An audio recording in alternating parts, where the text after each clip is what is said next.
안녕하십니까. 반갑습니다. 저는 나눔의 집에서 여러분들과 같이 사회복지 조사론, 법제론, 정책론, 지역사회복지론을 담당할 강사 김진우입니다. 여러분들 22회 사회복지사 1급 시험 준비할 때에도 저희 나눔의 집 교재와 함께 해주시면 좋을 것 같고요. 여러분들이 교재를 활용함에 있어서 필요한 꿀팁이라든지 또 이제까지의 시험의 분석들을 여러분들이 읽을 때 한계가 있잖아요. 그러면 영상을 통해서 보다 쉽게 접근할 수 있도록 저 역시 최선을 다해서 강의 준비하도록 하겠습니다. 이번 시간 준비한 영역은요, 22회 사회복지사 1급 시험을 준비하기 전에 21회 기출문제가 어떠한 형태로 출제되었는지를 먼저 살펴보고 문제 풀이 과정을 같이 해보도록 하겠습니다. 이번 시간은 사회복지사 1급 제21회 시험 중에서 사회복지 조사론 기출문제 같이 풀어보도록 하겠습니다. 제2 영역 제1과목 사회복지 기초이죠. 사회복지 기초에는 인행사와 사회복지 조사론이 있는데 두 번째 영역인 사회복지 조사론 기출문제 같이 풀어보도록 하겠습니다. 자, 사회복지 조사론 21회 기출문제 어떠한 패턴으로 출제되었는지를 먼저 기출 분석을 해보면 사회복지 조사로는 예년과 크게 다르지는 않았다. 비교적 안정적인 유형 패턴을 가진 문제들이 출제되었다라고 얘기할 수가 있습니다. 다만 조금 차이가 있다 그러면 전반적으로 문제의 지문이 조금 길어졌고 사례 제시형 문제가 많이 출제되어 수험생들이 까다롭게 느꼈을 수도 있다.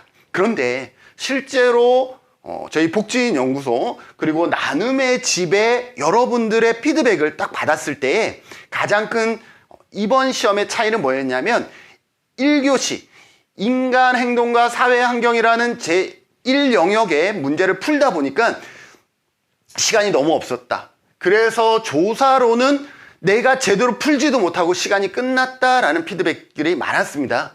그래서 여러분들이 조사론을 잘하고 못하고를 떠나서 시간 분배를 조금 할 수 있어야 되겠다.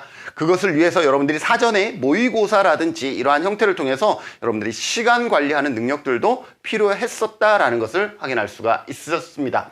그럼에도 불구하고 측정 수지나 가설 검증에 관한 문제에서 통계적 지식을 요구하는 문제가 지속적으로 출제되어지고 있고요. 예년 시험과 유사하게 측정, 표집에 관한 문제의 출제 비중이 높았습니다. 그리고 조작 적정에 관한 문제가 오래간만에 등장했으며 또 단일 사례 설계가 두 문제나 출제되었습니다. 단일 사례 설계는 여러분들이 사회복지 조사론뿐만 아니라 다른 과목에서도 같이 공부되어지고 있는 영역이기 때문에 어느 영역에서든 분명하게 여러분들이 이해하고 넘어가시면 하나를 공부하고 여러 과목을 커버할 수가 있는 특징이 있습니다. 여러분들 그러한 부분들을 잘 활용해 주시면 좋겠습니다. 22회 합격 대책입니다. 사회복지 조사로는 매해 출제되는 영역이 크게 변하지 않는 안정적인 패턴을 가지고 있다는 것을 여러분들이 기억해 주시면 좋겠습니다. 어느 정도 출제되는 내용이 정해져 있다. 다만 이 내용을 토대로 새롭게 변형된 문제가 지속적으로 출제되고 있으니 단순히 설명을 제시하는 것이 아니라 사례를 제시하여 이에 해당하는 내용과 특성을 고르는 문제들이 다수 출제되어지고 있다. 그리고 반복 출제되어지는 신뢰도나 타당도 이러한 영역들도 여러분들이 꼼꼼하게 살펴봐 주실 필요가 있다는 것 확인하시고 체크하면서 기출문제에 그러면 어느 나눔의 집 교재로 치면 어떠한 장에서 몇 문제가 나왔는지 상당히 중요하죠. 왜? 이러한 부분들은 우리가 시간이 부족할 때에는 아무래도 좀 더 많이 나오는 영역에 우리의 시간을 투자하는 것이 어떻게 효율적이다라고 얘기할 수가 있겠죠. 자, 1장 사회과학의 윤리와 사회과학의 패러다임에서 두 문제가 출제되었습니다. 윤리 문제 빠지지 않죠. 패러다임도 조금 까다롭게 출제되어질 때는 항상 나오고 있습니다. 종단 연구 조사 목적에 따른 연구 유형에서 두 문제가 나오고 있고요. 연가설과 조작 적정이 조금 어렵게 출제되어지는 영역들이죠. 두 문제. 조사 설계의 내적 타당도와 외적 타당도, 내적 타당도, 인과관계, 외적 타당도, 일반화에 관한 얘기들 두 문제 출제되었습니다. 그리고 단일 사례 설계에서 두 문제 출제되었다라고 얘기를 했죠. 그리고 측정의 수준, 측정의 신뢰도와 타당도, 측정의 오류에서 무려 5문제나 출제되어지는 경향을 보이고 있습니다. 그래서 7장, 공부 열심히 해야 되겠다. 7장만 공부하면 적어도 21회 시험 기준에서 몇 프로죠? 20%를 맞출 수가 있었구나 라고 알 수가 있죠. 그리고 9장의 세 문제입니다. 표집 방법, 표본의 크기와 표본 오차인데 사실상 문제풀이에서 같이 해보겠지만 여기에서는 오류적인 문제가 분명히 있었다라고 저는 생각됩니다. 그리고 13장의 두 문제, 질적 연구의 엄격성과 참여 행동 연구입니다. 항상 질적 연구에서도 두 문제는 꾸준하게 출제되어지고 있다는 것을 여러분들이 확인해 주시면서 나머지 영역 공부하지 말아라? 아닙니다. 5장 통제 집단과 사전 사후 검사 설계와 척도화의 유형, 면접조사 우편조사의 단점, 관찰법, 그리고 욕구조사의 방법인 델파이 조사라든지 이러한 부분들 꼼꼼하게 체크해 주시면 좋겠습니다. 자, 그러면 구체적으로 문제풀이 같이 해보도록 하겠습니다. 자, 21회 여기에 나눔의 집 교재에는 이렇게 숫자가 3개가 정렬되는데 맨 앞에 숫자가 의미하는 것은 21회 시험이다. 여기가 19라고 적혀있으면 19회 기출문제였다라고 보시면 돼요. 21회 기출문제 두 번째 숫자가 의미하는 것은 두 번째 과목이다 라고 보시면 돼요. 두 번째 과목. 그러니 02에서 08까지 있겠죠. 01에서 08까지가 있겠죠. 02는 두 번째 조사론을 의미합니다. 맨 끝에 01이라는 것은 조사론 시험 과목의 1번 문항에 해당했다라고 보시면 되겠습니다. 이러한 숫자, 넘버링도 여러분들이 잘 기억해 주시면 공부할 때 상당히 도움되죠. 왜? 기출문제 나왔는데 이 앞에가 12였어. 그러면 이게 12의 기출문제니까 지금까지 이게 영향을 미칠까? 과거에는 이런 게 나왔었네? 이러한 부분들을 우리가 미루어 짐작하면서 공부할 때 적용해 볼 수가 있겠죠. 자, 그러면 1번 문제부터 같이 살펴보도록 하겠습니다. 사회복지 조사 과정에서 준수해야 할 연구윤리로 옳지 않은 것은 입니다. 우리 사회복지 조사로는 연구윤리 문제가 반드시 출제되어진다라고 보시면 되겠습니다. 왜? 조사론이라는 것이 모르는 지식을 우리가 연구하고 조사하는 건데 그 연구하고 조사하는 방법 자체가 비윤리적이라 그러면 그거는 아니다라는 거죠. 그래서 새로운 지식을 우리가 조사하고 연구할 때 윤리적인 방법이 기본 전제가 되어져야 된다라는 것이죠. 자, 참여자의 익명성과 비밀을 보장한다. 라는 것이죠. 참여자의 익명성을 무조건 보장하는 것은 아닙니다. 면접조사는 익명성이 보장되어져야 되고 보장될 수가 없죠. 그럼에도 불구하고 비밀 보장 준수해야 되는 게 맞습니다. 그래서 전체적으로는 크게 잘못되지 않았다. 참여자가 원할 경우 언제든지 참여를 중단할 수 있다. 맞습니다. 여러분들이 참여를 했지만 연구에 참여자의 입장으로 동참은 했지만 언제든지 여러 가지 이유로 내가 중단하고 싶어 그러면 중단할 수 있어야 됩니다. 있음을 사전에 고지해야 한다. 맞습니다.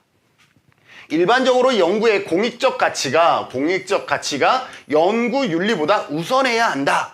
공익이라는 것은 많은 사람들을 위한 것이고 연구윤리라는 것은 말 그대로 윤리라는 것은 뭐예요? 옳고 그름이 정해져 있는 거예요.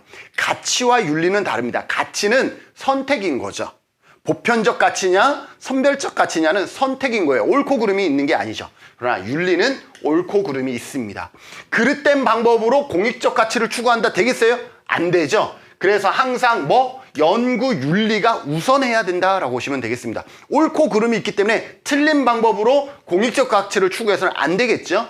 그래서 연구 윤리가 공익적 가치보다는 우선해야 됩니다. 반대가 되어져야 되겠습니다. 그래서 옳지 않은 것은 3번이 되겠습니다. 참여자가 연구에 참여하여 얻을 수 있는 혜택은 사전에 고지해야 된다. 맞습니다. 여기에서는 혜택이라고 얘기를 했지만 혜택뿐만 아니라 뭐도요? 불이익까지도 전부 다 사전 고지하고 사전 고지만 하면 돼요? 아니죠. 동의를 구해야죠. 사전 고지, 동의의 의무가 있다라는 거예요. 사전에 고지하고 동의를 구해야 한다라고 보시면 되겠습니다. 여기서 혜택 맞습니다. 불이익도 반드시 사전 고지, 동의의 의무를 지켜야 합니다. 맞는 설명이고요.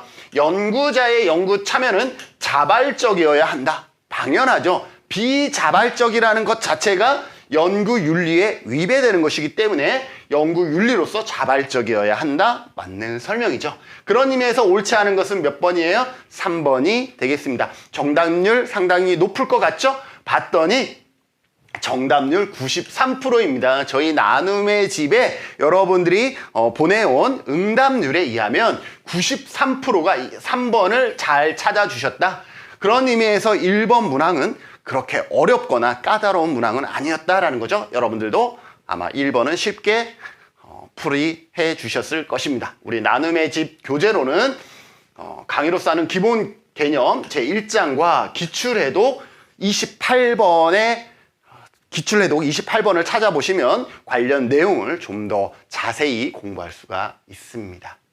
자, 2번 같이 풀어보죠. 사회과학의 패러다임에 관한 설명으로 옳지 않은 것. 사회과학의 패러다임 상당히 시험을 준비하시는 분들이 어려워하시는데 패러다임 몇 개 안 되죠. 여기에 나온 거 볼까요? 자, 실증주의 봅시다. 자, 실증주의는 어떤 것이죠? 실증주의는 사회과학도 우리가 인간을 대상으로 연구하는 것을 사회과학이라 그러는데 이 사회과학도 자연과학처럼 연구할 수 있다라는 거죠. 자연과학처럼 연구한다라는 것은 뭐예요? 사람을 연구하는 것도 사물을 다루듯이 그렇게 순서와 절차가 딱 명확하게 고정화돼서 연구할 수 있다라는 거죠. 그래서 실증주의의 특징은 객관적이다라는 것이고 일반적이면서 그리고 뭐예요? 보편적. 그죠? 일반적, 보편적 비슷한 말로 쓰이겠죠. 자, 이러려면 자연과학처럼 하려고 그러면 어떻게 돼야 되느냐? 가치 중립적이라 해야 되겠죠. 여기에 가치가 들어간다라는 것은 불가능한 거죠. 그래서 가치 중립적인 특성들이 있어줘야 한다라고 보시면 되겠습니다. 반면에 해석주의는 어떤 거죠? 반면에 해석주의는 뭐예요? 연구자의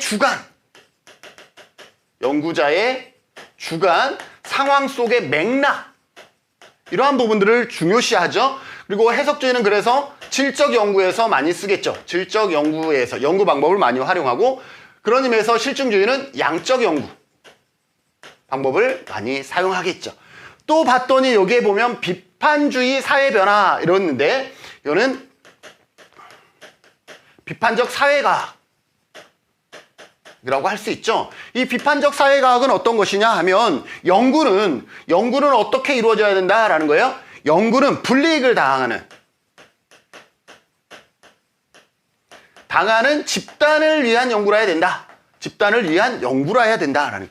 여러분들 불이익을 당하는 집단 하면 여러분들 지역사회복지론에서 어떤 단어와 매칭하냐면 갈등. 불이익을 당한다라는 것은 갈등이 발생하는 거죠. 자, 갈등이 있으면 우리 사회복지사는 어떻게 해야 되죠? 옹호를 해야 됩니다. 옹호자의 입장. 자, 옹호를 할 때 우리가 어떻게 해야 되겠어요? 임파워먼트. 자, 비판적 사회과학은 뭐다? 이 사회에는 갈등이 존재한다라는 거예요. 갈등이 존재하기 때문에 자, 갈등이 존재하는데 그 갈등에는 누가 있다라는 거예요? 불이익을 당하는 집단이 있어. 그러면 우리는 그 불이익을 당하는 집단을 위한 연구를 해야 되는 것이고 그들을 위해서 우리는 어떻게 해야 된다? 옹호자의 입장에서 임파워먼트적 관점에서 접근해야 된다 라고 보시면 비판적 사회과학 마스터 끝. 자, 그 다음에 후기 실증주의가 있어요. 자, 후기 실증주의.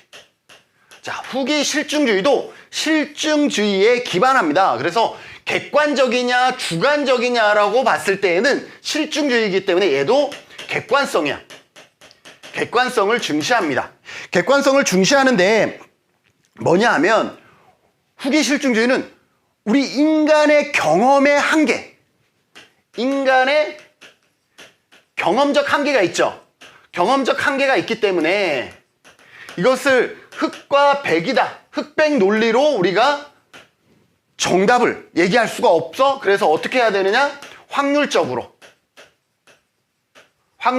논리에 기반한다. 그래서 점진적, 확률적인 관점에서 우리가 접근할 수 있다라는 거죠. 그리고 우리가 반복 재생이 가능해야 되는데 그러기 위해서 우리가 경험을 통해서 반복적으로 우리가 경험할 수 있어야 되는데 왜? 인간의 경험적 한계가 있기 때문에 또 연구 과정에서는 그렇기 때문에 한계가 있기 때문에 우리는 양적 연구와 질적 연구를 어떻게 한다? 병행해야 한다라고 얘기를 하는 것이 후기 실증주의다. 후기 실증주의도 근본은 실증주의에 기반하고 있다. 그래서 객관성을 중시하나 인간이 경험할 수 있는 경험의 최대치가 이 세상의 모든 것을 다 담을 수 없으니 우리가 단정론적 결정론이 아니라 확률론적 결정론을 따르고 있다라고 보시면 돼요. 그러다 보니 연구 방법도 양적 연구 방법과 질적 연구 방법을 같이 혼합한, 병행한 그러한 연구를 진행하고 있다라고 보시면 돼요. 자, 포스트 모더니즘 뭐죠? 모더니즘이라는 것은 어떤 거예요? 일반적인 거죠.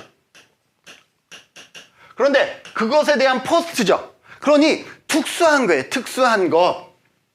자, 일반적인 것이 아니라 특수한 것은 우리가 특수하다 그러면 좀 좋다라고 볼 수 있지만 어떻게 보면 이 특수한 것은 일반적인 것에서 벗어난 소수자의 입장이죠. 소수자의 입장. 소수자의 입장.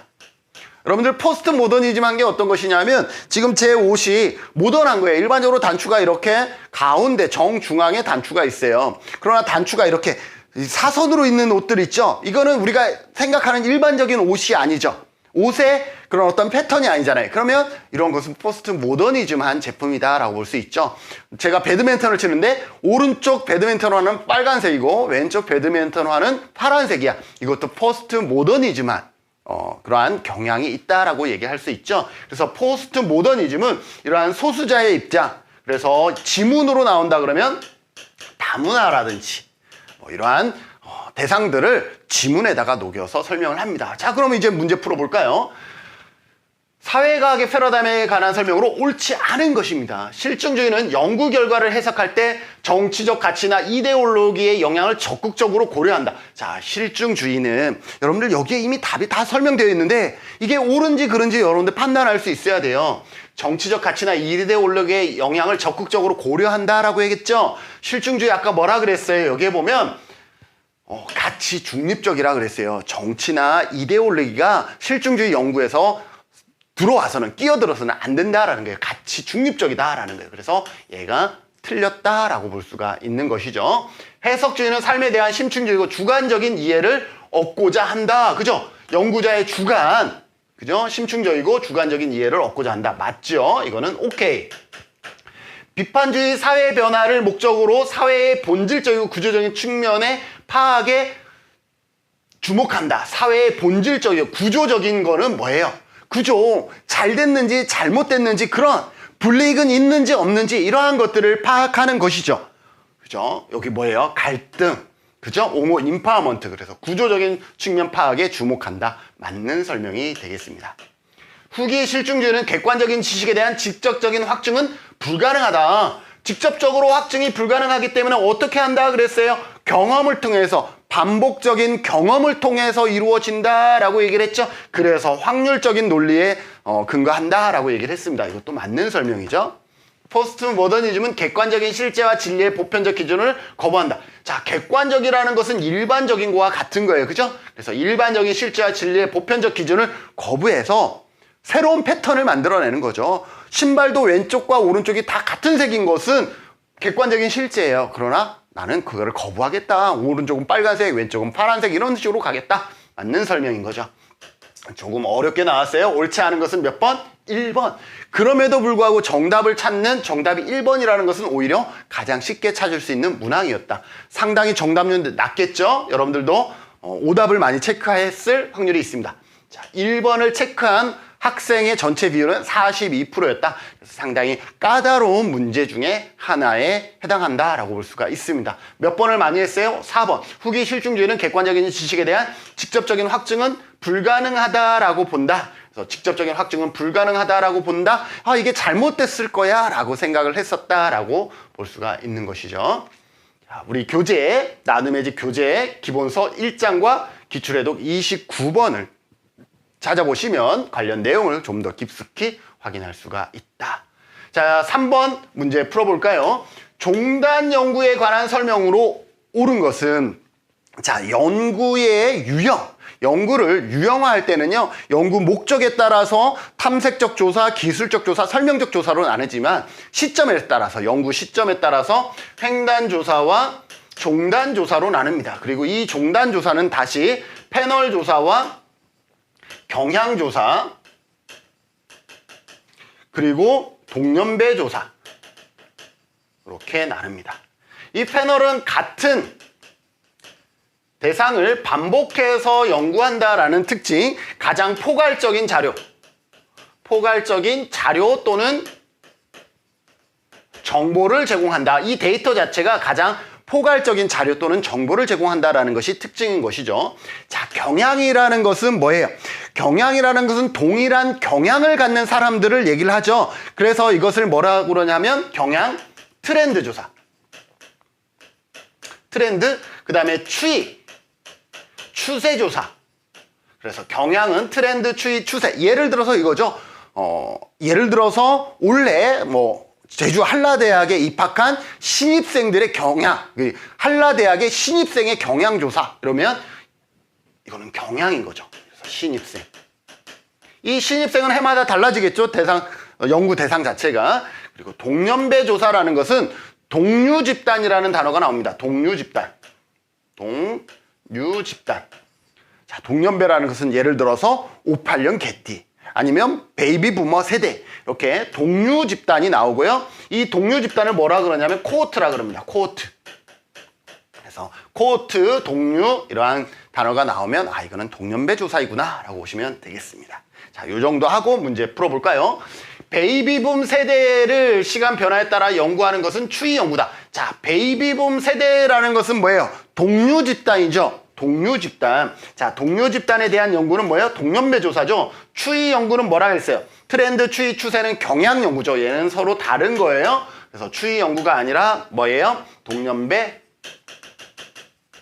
조사다 라고 할 수 있죠. 그래서 설명으로 옳은 거 틀렸고요.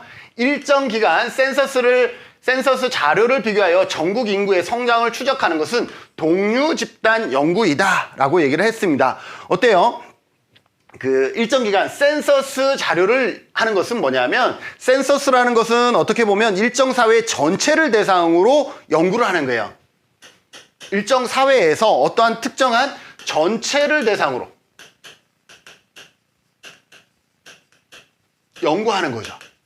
자, 작년에 전체를 대상으로 연구했고 올해도 전체를 대상으로 연구를 했어요. 그러면 작년과 올해의 대상자가 달라져요, 안 달라져요? 물론 사망하신 분들이 빠져나가겠지만 그건 대상자 유실로 우리가 취급할 수가 있어요. 그러니 대상자가 달라져요, 같아요? 같아지겠죠. 그러면 전체를 대상으로 연구를 했기 때문에 대상자가 동일하게 연결이 되어진다라는 거죠. 동류 집단이 아니라 이거는 뭐예요? 패널 연구에 해당되는 거죠. 패널 연구에 해당할 수가 있다라고 보시면 되겠습니다. 그래서 센서스, 일정 기간 단위, 센서스라는 단어가 전체를 대상으로 연구하는 것이구나 라고 보시면 되겠습니다. 매번 동일한 집단을 관찰하는 것, 매번 동일한 집단을 관찰하는 것은 뭐예요? 패널이었죠? 연구하는 것은 패널 연구이다. 맞습니다. 적어도 다른 것은 모르지만 옳은 것 중에 정답 3번이라는 것은 여러분들이 빨리 찾을 수 있어야 됩니다. 여러분들 시험이라는 것은 보기의 1번부터 지문의 1번과 5번까지의 모든 지문이 옳고 그른지를 여러분들이 다 알아야 되는 것은 아니다라는 거예요. 옳은 것은 찾으라 그러면 1번부터 5번까지 중에 옳은 것 하나만 찾으면 되는 것이고, 틀린 것을 찾으라 그러면 그 중에서 틀린 거 하나만 찾으면 나머지 지문은 상관없다라는 거예요. 그래서 3번 정답은 쉽게 찾을 수가 있었다.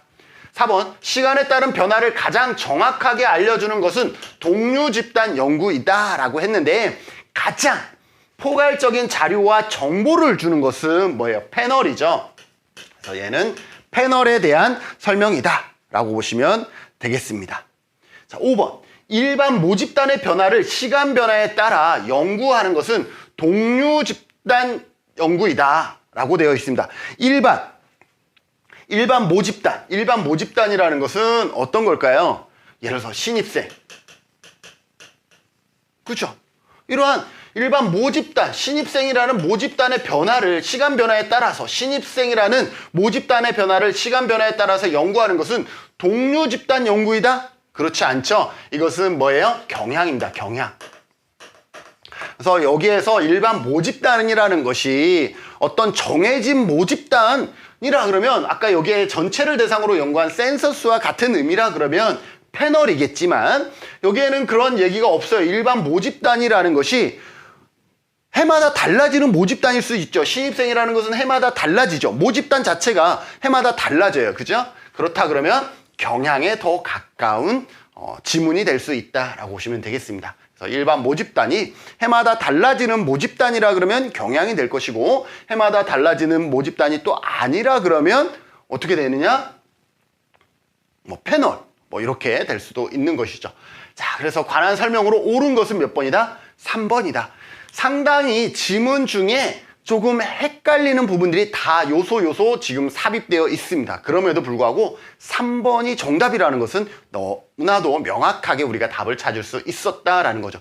그래서 우리가 모든 지문을 다 이해해야 문제를 푸는 것은 아니다. 정답 3번의 71%의 다소 높은 정답률을 보인 것은 뭐다? 다른 지문을 다 이해해서가 아니라 적어도 3번은 확실하게 옳은 것이다 라는 것을 우리가 알 수 있었기 때문이다 라는 것을 이해할 수가 있습니다. 기본서 2장 기출해독 32번 찾아보시면 관련 내용 꼼꼼하게 살펴볼 수 있습니다. 자, 4번 같이 풀어보도록 하겠습니다. 연가설에 관한 설명으로 옳은 것을 모두 고르시죠. 여러분들 그 가설 설정, 우리 포퍼의 반증주의에서 포퍼의 반증주의에 입각해서 우리는 연구가설을 검증할 때에 연구가설은 우리가 검증되기 전까지는 우리가 참이라고 설정하는 가설로서 연구가설을 검증할 때에 바로 하는 것이 아니라 포퍼의 반증주의에서 연가설을 설정을 합니다. 이 연가설은 연구가설이 기각되었을 때에 채택하는 거죠. 연가설이 기각되거나 또 관계가 없다. 관계가 없거나 연가설을 기각할 때 설정하는 것이 연가설이다. 연가설이 기각되었을 때 다시 채택하는 것이 뭐냐면 대립가설입니다. 대립가설. 이거는 관계가 있다가 되는 것이죠. 관계가 있는데 남자가 더 높은지 여자가 더 높은지를 확인하면 연구가설을 우리가 검증하게 되는 겁니다. 그래서 일반적인 우리의 연구 절차는 연가설을 설정하고 연가설을 기각함으로써 대립가설을 채택하고 대립가설을 우리가 분석함으로써 연구가설을 우리가 검증한다라고 보시면 되겠습니다. 자, 그러면 연구가설에 대한 반증가설이 연가설이다. 연구가설에 대한 반증 기각했을 때 채택하는 것이 연가설이다. 맞습니다. 연가설은 변수 간에 관계가 없다. 0이라는 것은 너를 의미합니다. 널. 제로라고 생각하시면 돼요. 쉽게 얘기하면 제로라고 생각하시면 돼요. 0 가설인데 가설이 뭐야? 0이야. 관계가 제로야. 관계가 없다라는 거예요. 관계가 없음을 뜻한다. 자, 0이기 때문에 관계가 없음을 뜻한다. 맞는 설명이다 라는 거 반드시 기억하시고, 자, 대안가설은 대립가설이라고 보시면 돼요. 대립가설은 가설을 검증하여 채택하는 가설이다. 대안가설을 검증해서 채택하는 가설, 얘를 검증해서 채택하는 건 뭐예요? 이거는 연구가설에 대한 설명이네요. 이거는 연가설이 아니라 연구가설에 대한 설명이다. 그래서 땡, 연가설이 아니기 때문에 변수 간의 관계가 우연이 아니다. 관계가 우연이 아니다라는 것은 뭐예요? 관계가 있다라는 말이죠. 여러분들 국어 하셔야 되겠죠? 관계가 우연이 아니다라는 것은 관계가 있다라는 것이죠. 어떠한 관계가 있다? 그런데 연가설은 뭐예요? 관계가 없다라는 것이니 잘못되어 있고 관계가 우연이 아니다. 관계가 있다라는 것은 이것은 어떻게 보면 대립가설에 대한 설명이 되겠지요. 그래서 연가설에 관한 설명으로 옳은 것을 모두 고르신 것은 기억과 니은 정답은 1번이 되겠습니다. 이러한 부분들은 사실상 우리 시험을 준비하시는 분들이 꼼꼼하게 공부를 하지 않으면 잘 놓치는 그러한 영역들이다라고 볼 수 있죠. 그럼에도 불구하고 정답은 70% 많이 높은 비율을 보이고 있습니다. 정답 1번 기억과 니은은 연가설에 대한 설명이고 디귿과 리을은 그렇지 않았다라고 볼 수가 있습니다. 교재 3장과 기출해독 36번을 체크해 주시면 좋겠습니다.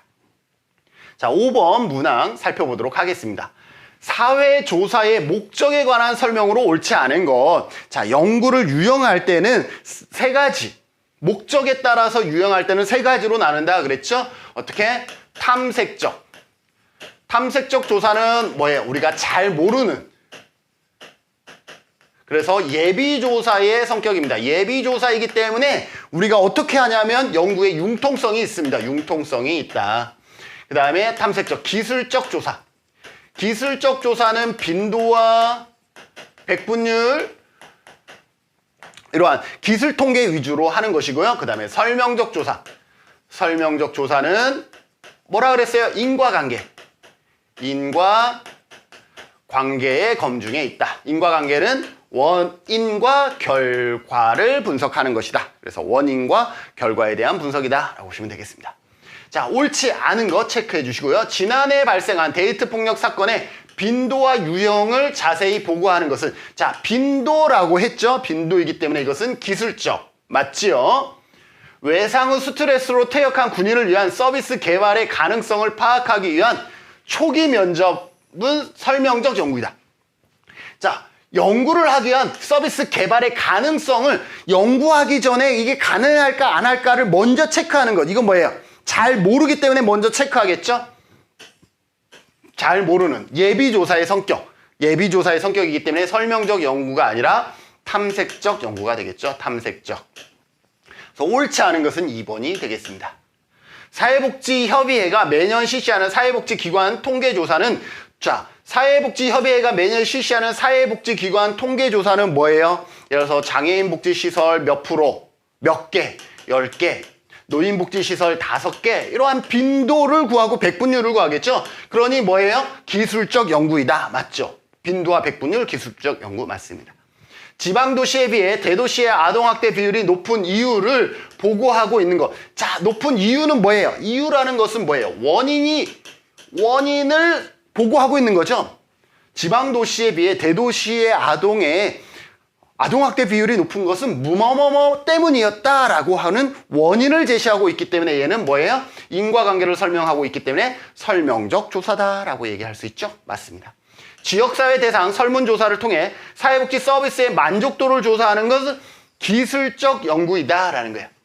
자, 만족도는 뭐죠? 원인과 결과이기보다는 만족하냐 만족하지 않느냐 이런 거죠. 그래서 만족한 사람 50%, 불만족한 사람 30% 이렇게 빈도와 백분율 위주로 우리가 이루어지기 때문에 얘도 기술적 조사에 해당한다라는 것 맞습니다.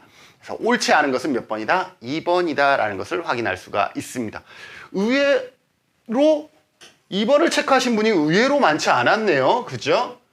여러분들 이 사회복지조사의 연구 목적에 따른 분류는 가장 쉬운 문제인데 가장 쉬운 내용을 어떻게 보면은 가장 어렵게 출제된 경향이 있는 지문이다, 문제다라고 볼 수가 있습니다. 그래서 44% 다소 낮은 비율을 보이고 있다. 자, 개발의 가능성, 뭐뭐를 하기 위해서 사전에 한번 연구해 보는 것, 이게 연구가 가능할까? 이것은 탐색적 연구입니다. 탐색적, 다시 한번 체크해 주세요. 탐색적 연구다라는 것. 교재 2장과 기출해독 32번 찾아보시면 조금 더 수준 있는 지식들을 쌓아 나갈 수 있습니다. 다음 연구과제의 변수들을 측정할 때 기억에서 리을의 척도 유형을 바르게 짝지은 것을, 여러분들 척도 유형 시험에 자주 나오죠? 명목 수준 있고, 그 다음에 서열 수준이 있고, 등간 수준이 있고, 비율 수준이 있습니다. 명목은 어떤 거예요? 어떤 지역, 성별, 종교, 이러한 부분들이죠. 서열은 뭐예요? 대중소 나와 있으면 서열이에요. 대중소 하니까 뭐예요? 5점 리커트 척도. 리커트 척도도 서열이다 라고 볼 수가 있습니다. 그 다음에 석차, 학점, 아까 선호도, 이러한 부분들 기억하세요. 서열 기억하시고, 두어 시험에 자주 나오는 건 등간이에요. 등간 척도는 온도입니다.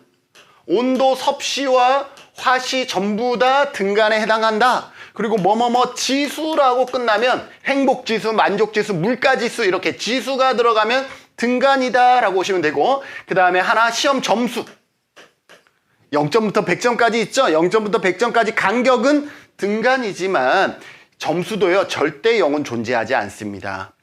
내가 만약에 영어 시험을 봤는데 영어 시험이 빵점이라고 그래서 내가 ABCD도 모르는 건가요? 아니잖아요. 그래서 절대 0이 0을 의미하는 것은 아니다. 시험 점수의 빵점이 절대 0을 의미하는 것은 아니기 때문에 등간에 해당됩니다.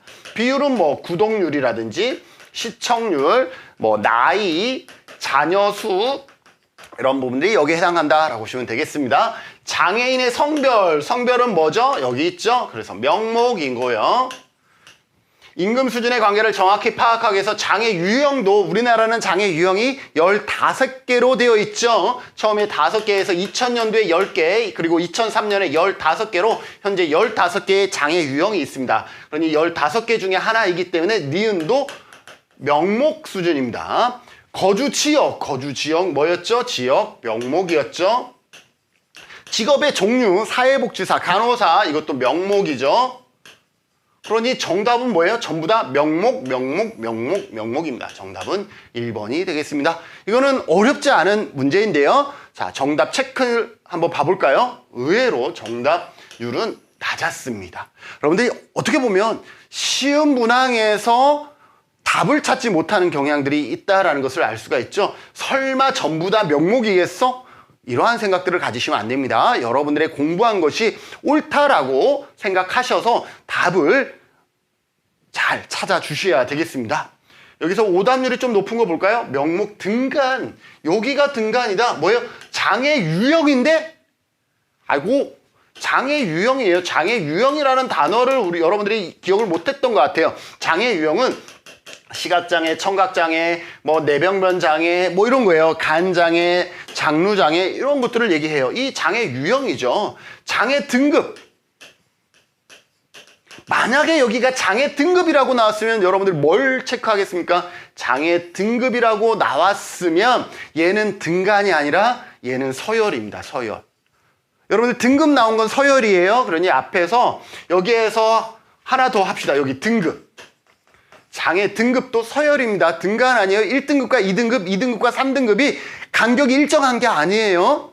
그렇기 때문에 서열이다. 그래서 여러분들이 만약에 이게 장애 등급이라고 생각했더라도 등간이 아니라 서열이 나와야 맞는 거예요. 그래서 4번은 정답이 될 수 없었다.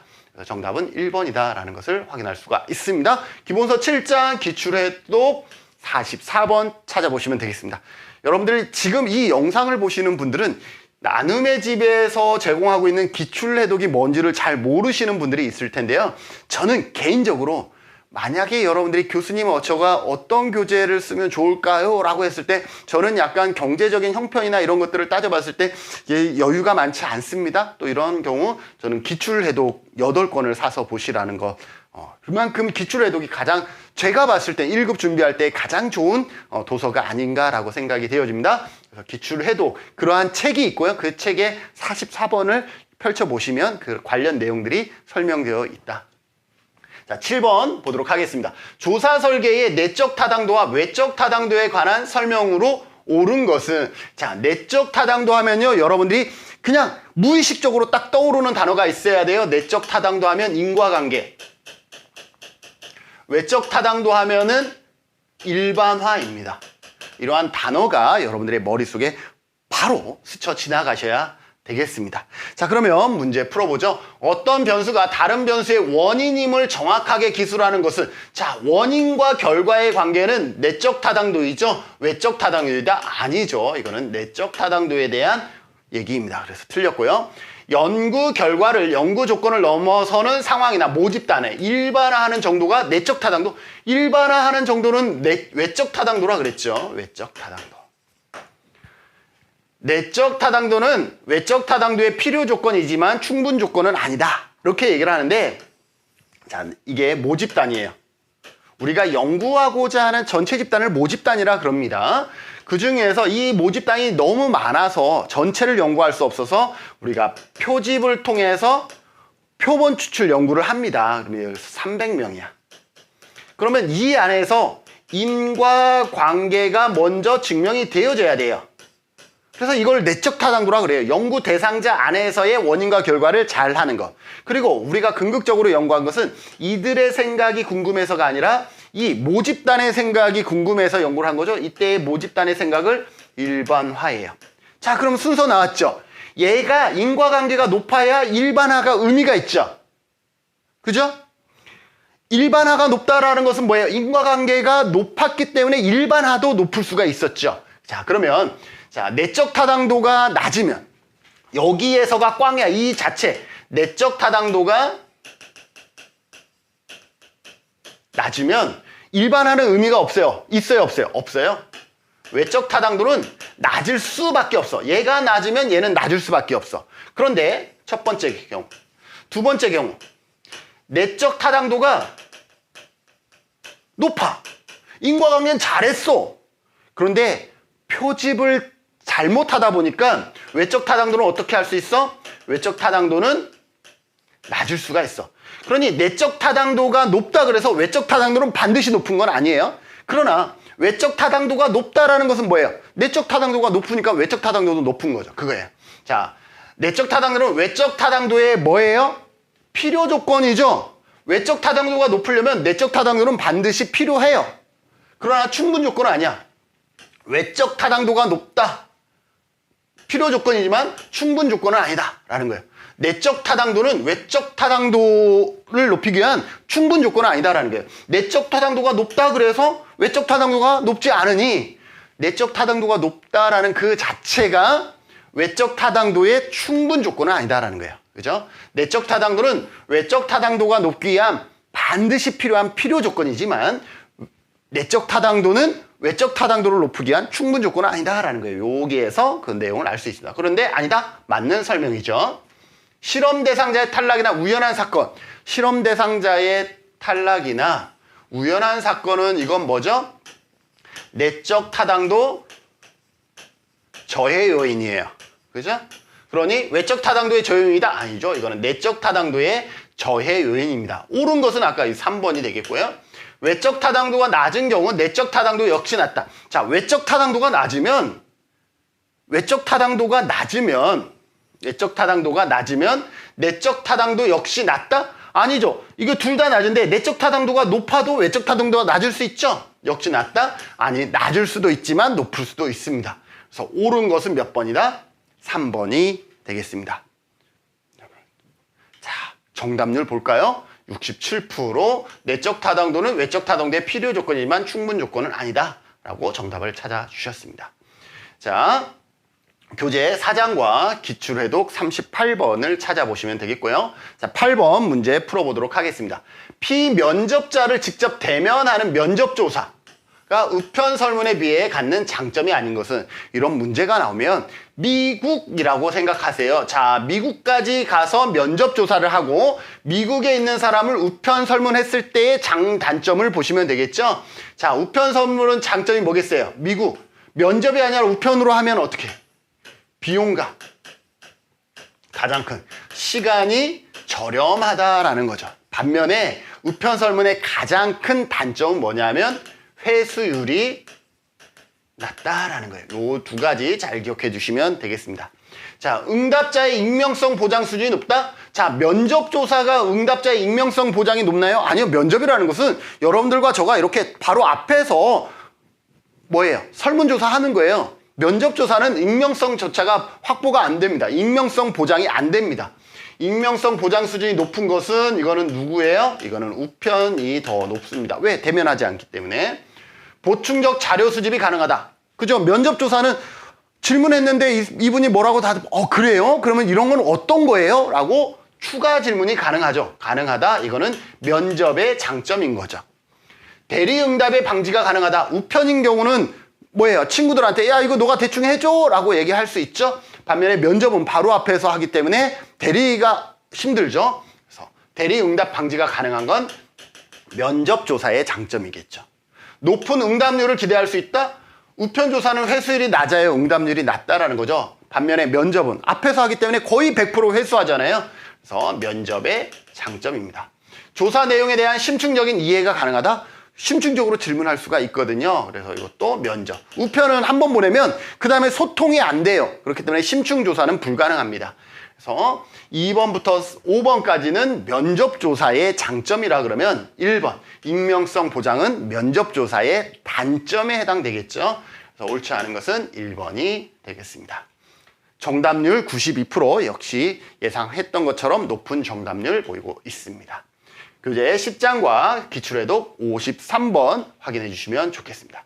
자, 9번 같이 풀어볼까요? 다음 변수의 측정 수준에 따른 분석 방법이 옳지 않은 것은입니다. 변수의 측정 수준, 자, 뭐 명목이냐, 뭐 이런 것에 따라서 좀 달라질 수가 있겠죠? 자, 명목 수준. 명목은 빈도 정도잖아요, 그죠? 빈도 정도, 그 다음에 서열, 등간, 비율. 등간은 뭐예요? 더하기 빼기가 가능해요. 그렇죠? 곱하기 나누기는 불가능합니다. 비율은 뭐예요? 사칙 연산이 다 가능하죠. 더하기 빼기 곱하기 나누기가 모두 다 가능하다라는 거죠. 이러한 특징들이 있습니다. 출신 지역, 도시, 도농복합, 농어촌 지역, 기타. 여기는 뭐예요? 빈도 알 수 있겠죠? 채빈값. 빈도 구해서 그 중에서 빈도가 가장 높은 것, 채빈값은 예를 들어서 농어촌 지역이다. 이런 것들을 확인할 수가 있습니다. 오케이. 교육 수준은 무학, 초등학교 졸업, 중학교 졸업, 고등학교 졸업, 대졸 이상. 가만히 봤더니 이게 뭐예요? 서열 수준이죠. 등간은 아니고 서열 수준이잖아요. 서열로 딱 나눠서 가운데가 어디에 해당되느냐? 중위수 확인할 수 있겠죠. 맞습니다. 디귿, 가출 유무. 유무는 이건 뭐예요? 명목이잖아요. 가출 유무. 명목. 그죠? 그래서 빈도니까 백분율 가능합니다. 백분율 빈도 가능합니다. 연간 기부 금액 몇만 원. 여러분들 연간 기부 얼마 하세요? 여러분들 10,000원에서부터. 어떤 분들은 1,000만 원. 이렇게 가능하죠? 자, 이렇게 했을 때 여기에서 범위라는 것은 뭐냐면요. 가장 낮은 수에서부터 가장 큰 수까지 그것을 범위라 그래요. 레인지라 그러는데 연구할 때에 항상 이러한 그 개방형 질문에서는 심사하는 분들이 레인지가 얼마냐, 범위가 얼마였냐 라는 것들을 물어봐요. 그게 최소값에서부터 최대값까지라고 보시면 돼요. 그래서 1부터 1000까지가 범위다 라고 보시면 돼요. 연간 기부액 범위 가능하죠? 가능합니다. 연령대 10대, 20대, 30대, 40대 이거 뭐예요? 뭐뭐 때니까 등간이라고 보시지만 이거 서열이죠. 서열. 그죠? 왜냐하면 20살하고 21살하고 얘의 간격이 10대하고 같은 게 아니잖아요. 그러니 등간은 될 수 없어. 서열이에요. 자, 서열에서 산술평균 되나요? 산술평균 되나요? 산술평균 하려면 전부 다 더해서 n으로 나눠야 되잖아요. 그죠? 10대 1, 2, 3, 4, 5, 6 6개의 집단을 전부 다 더해서 6으로 나눠야 되잖아요. 자, 그런데 이건 뭐예요? 6분의 100이라는 것은 나누기가 들어가 있잖아요. 그런데 연령 이거는 지금 뭐예요? 서열이에요. 곱하기 나누기가 돼요? 안 돼요? 안 되죠. 얘는 비율이 아니기 때문에 평균값을 구할 수가 없습니다. 평균이 불가하다라는 거예요. 평균을 구하려면 적어도 등간 비율 수준 이상이라야 된다라고 볼 수가 있죠. 그래서 분석 방법이 옳지 않은 것은 얘는 산술평균, 얘는 잘못됐습니다. 그래서 정답은 5번입니다. 이게 쉬운 것 같지만 쉽지 않아요. 이런 문제에서 사람들이 많이 틀리는데 정답률 볼까요? 네. 예상했던 것보다 정말 많이 틀렸습니다. 산술평균. 산술평균이 되려고 그러면 적어도 곱하기 나누기가 되어줘야 된다? 나누기가 되려고 그러면 이거 뭐야? 비율 수준이라 되겠구나. 이러한 부분들을 여러분들이 기억해 두셔야 되겠죠? 근데 지금 연령대로 잡은 것은 얘가 연령대를 이렇게 하시면 돼요. 몇 세? 이렇게 했으면 산술평균 가능합니다. 그런데 몇 세가 아니라 이렇게 유목화했다라는 거죠. 그랬을 때에는 얘는 서열 수준밖에 안 돼요. 서열 수준. 서열 수준은 더하기 빼기 곱하기 나누기가 안 된다라는 것. 그래서 평균을 구할 수가 없었다라는 거예요. 옳지 않은 건 그래서 5번이 된다. 상당히 정답률이 그죠? 이게 확률적으로 20%인데 20%보다 더 낮은 18%를 가지고 있습니다. 네, 교재 7장과 기출해독 44번 기출해독을 참고해 주시면 되겠습니다. 자, 10번입니다. 델파이 조사는 우리가 어디에서 배우냐 하면 여러분들이 다양한 웬만한 교과목에서는 다 델파이 조사가 나오죠. 그죠? 뭐 정책론이라든지 지역사회 복지론이라든지 이러한 다양한 부분에서 델파이가 나오는데 델파이의 특징이 뭐예요? 자, 일단 델파이가 나오면 욕구조사에서 델파이가 나오면 전문가를 대상으로 우편이나 매일을 통해서 반복 측정합니다. 언제까지 반복하느냐? 합의. 다른 말로 동의가 이루어질 때까지. 자, 우편이나 메일로 하기 때문에 뭐? 익명성이 보장이 됩니다. 익명성이 보장이 된다. 자, 전문가를 대상으로 하니까 뭐예요? 비용이 많이 들어간다. 반복 측정하니까 뭐예요? 시간이 많이 들어간다. 이게 델파이의 전부입니다. 이 이상 나올 수 있는 문항이 별로 없어요. 자, 봅시다. 전문가 패널을 대상으로 견해를 파악한다. 전문가 맞죠? 되풀이되는 과정, 반복 맞죠? 통해서 합의를 도출한다. 합의까지 나왔습니다. 맞죠? 반대 의견에 대한 패널 참가자들의 감정적 충돌을 줄일 수 있다. 익명성이 보장되기 때문에 감정적 충돌 줄일 수가 있습니다. 패널 참가자의 익명성 보장에 어려움이 있다. 아니죠. 익명성이 보장된다. 어려움이 있다가 아니라 익명성이 보장된다. 옳지 않은 것은 몇 번? 4번. 조사 자료의 정리에 연구자의 편향이 발생할 수 있다.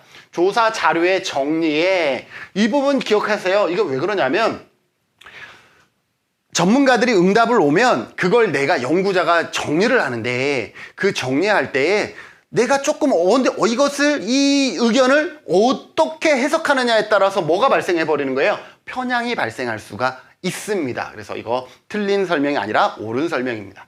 옳지 않은 것은 몇 번? 4번입니다. 정답률 봐볼까요? 71%. 그래도 델파이 정도는 나는 공부했다.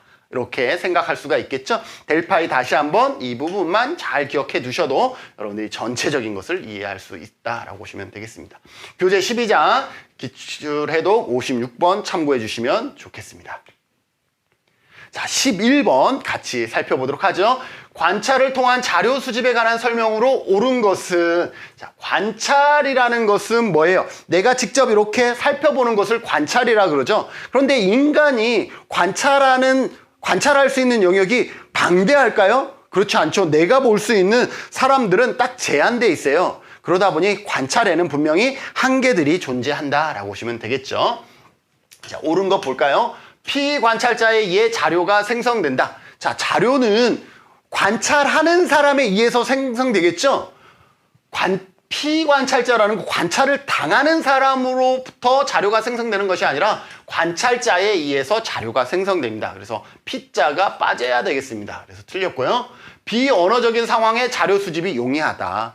관찰을 하면 저 친구들이 또는 뭐 치매가 있는 어르신들이라든지 자기 의사를 제대로 표현할 수 있는 영유아 아이들이라든지 이러한 비언어적인 상황에 자료 수집이 용이하다라는 특징이 있습니다. 그것이 관찰, 연구를 하는 이유 중에 하나인 것이죠.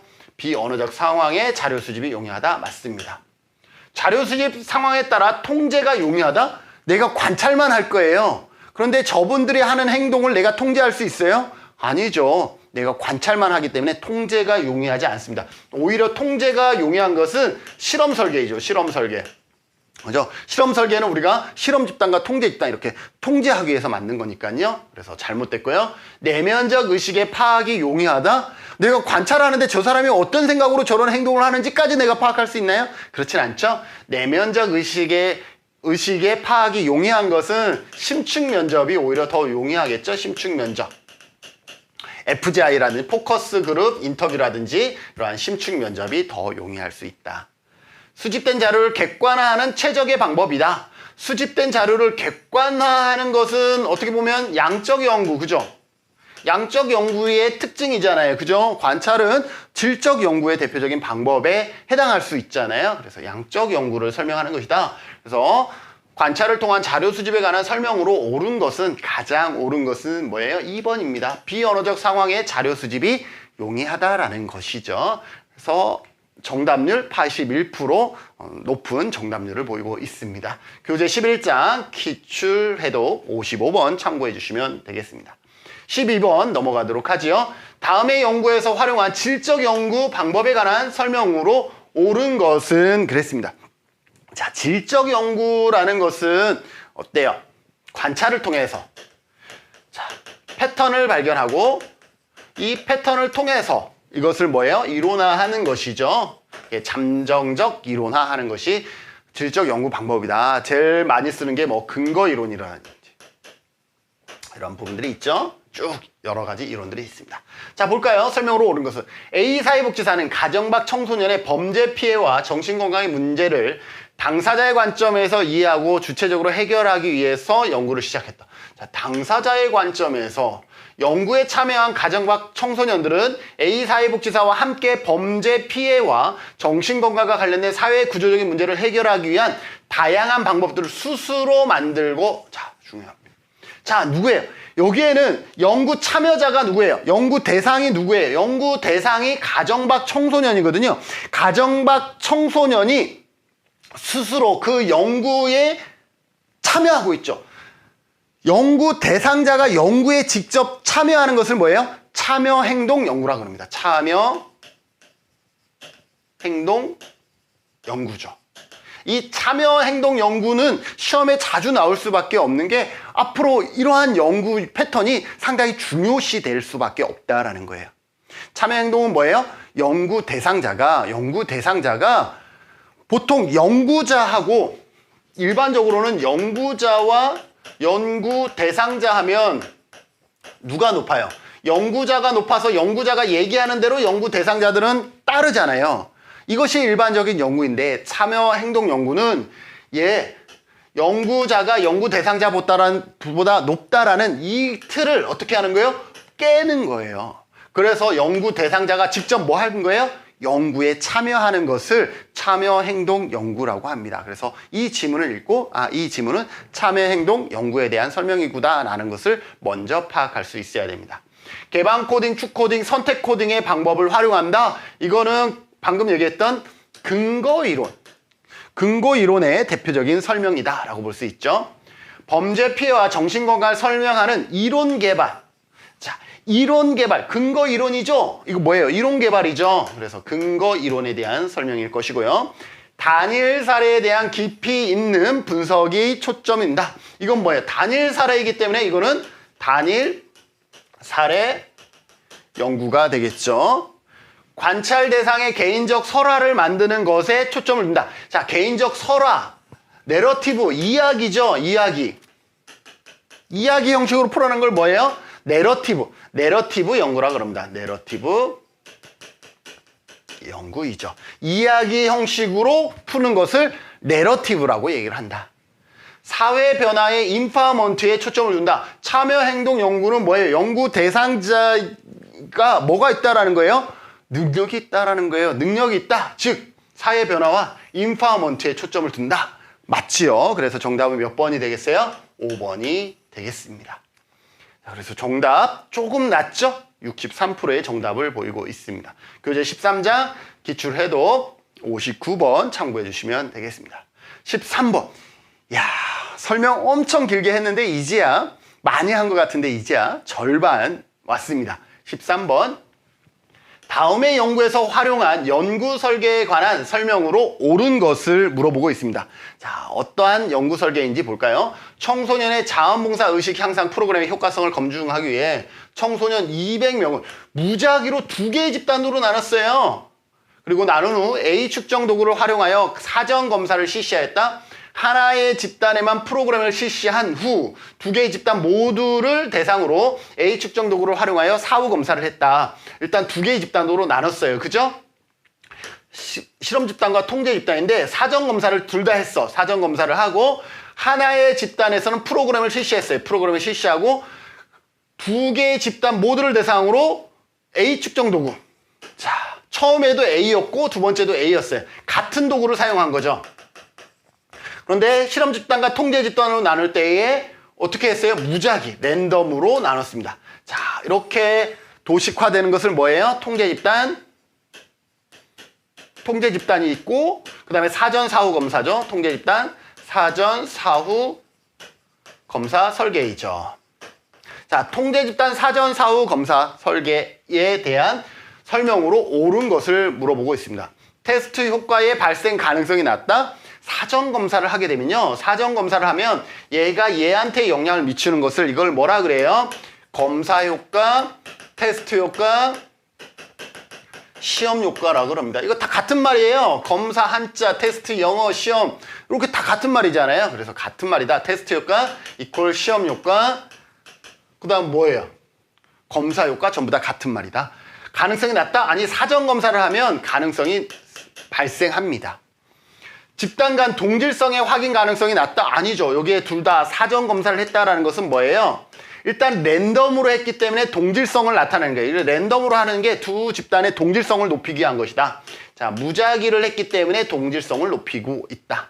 가능성이 낮다? 아니죠. 동질성의 확인 가능성이 높습니다. 무작위를 했고 사전 검사를 했기 때문에 여기에 55점 나오고 만약에 여기에 45점 나눴다 그래도 어때요? 동질성의 확인 가능성이 됐죠. 아, 이거는 처음부터 약간 동질적이지 않았다라는 것을 확인할 수가 있는 것이죠. 사전 검사와 프로그램의 상호작용 효과의 통제가 가능하다. 자, 사전 검사와 프로그램 상호작용이라는 것은 얘가 얘한테 영향을 미쳐서 얘가 얘한테 영향을 미치는 걸 상호작용이라 그래요. 사전 검사를 하면요, 상호작용 효과가 발생합니다. 사전 검사를 하면 뭐가 발생한다? 시험 효과, 검사 효과, 테스트 효과도 발생하지만 사전 검사를 하게 되면 동일한 도구를 하게 되면 뭐다? 상호작용 효과도 발생한다. 그래서 상호작용 효과를 통제가 가능하다? 아니죠. 상호작용 효과도 발생한다 인 것이죠. 그래서 틀렸고요. 자연적 성숙에 따른 효과의 통제가 가능하다. 자, 자연적 성숙에 따른 효과에 통제하기 위해서 뭐 한 거예요? 실험 집단만 해도 되는데 그러려면 외부 사건이 개입이 되는 거예요. 이 외부 사건에는 뭐예요? 성숙이라든지 이런 것도 있잖아요. 그래서 얘를 통제하기 위해서 뭐예요? 통제 집단을 둔 거죠.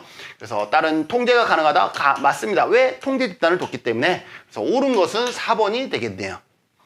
실험 집단의 개입 효과가 통제 집단으로 전이된다. 자, 실험 집단의 개입 효과가 통제 집단으로 전이되는 것은 얘는 무작위로 한 거예요. 누가 봐도 실험 집단, 통제 집단이 나눠진 거예요. 실험 집단의 개입 효과가 통제 집단으로 전이되는 것은 확률 표집 방법, 뭐예요? 통제 집단 사전, 사후 검사 설계보다는 비동일, 유사 실험 설계에서 비동일 실험 설계가 비동일 통제 집단 설계가 여기에 더 가깝다라고 보시면 되겠습니다.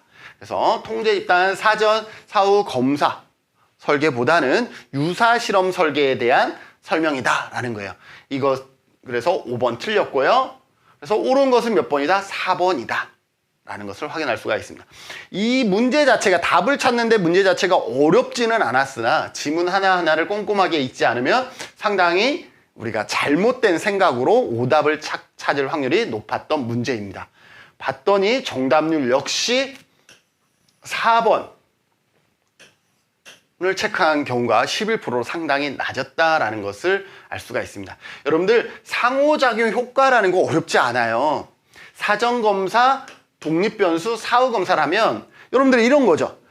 제가 중간고사를 봤어요. 중간고사를 봤는데 한 명이 약간 부정행위를 한 거야. 그래서 그 친구 혼자 제재하기보다는 다시 한번 기회를 주자. 그래서 이번 시험은 없었던 걸 하고 다음에 시험 볼게. 그런데 이번에 봤던 시험과 똑같은 시험지를 볼 거야 라고 하면 여기에 평균 50점이었는데 같은 시험지를 봤어요. 그러면 사후검사 두 번째 시험 볼 때는 점수가 높겠어요? 당연히 높겠죠. 한 70점 나오겠죠.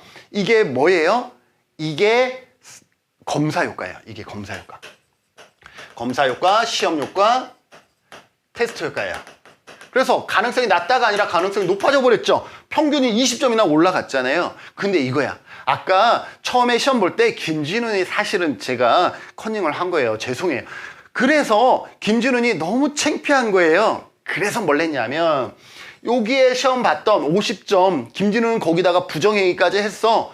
그래서 시험 볼 때에 독립변수 시험을 볼 때에 그 수업을 받을 때 더 열심히 받은 거예요. 수업을 더 열심히 받았어. 더 열심히 받으니까 나중에 어떻게 되었어요? 처음에는 부정행위를 했던 친구가 나중에는 90점이 나와버린 거예요. 이거는 뭐예요? 상호작용 효과. 처음에 것이 독립변수 조작에 열심히라는 그런 요소를 플러스 시킴으로써 두 번째 시험 볼 때 더 높은 점수를 받게 된 것. 그건 뭐예요? 이건 상호작용 효과입니다. 그래서 상호작용 효과 통제 가능하다? 아니죠. 사전 사후를 했으면 상호작용 효과도 발생한다 인 거죠. 그래서 3번 틀린 거예요. 그래서 옳은 것은 몇 번이다? 4번이다 라는 것을 여러분들이 기억하셔야 됩니다. 자연 성숙에 따른 효과 통제가 가능하다. 왜? 그래서 통제 집단 뒀잖아요. 통제 집단. 통제 집단이 있으니 이것을 어느 정도 통제가 가능했었다라고 보시면 되겠습니다. 자, 교재 5장과 기출 해독 40번 참고해 주시면 되겠습니다.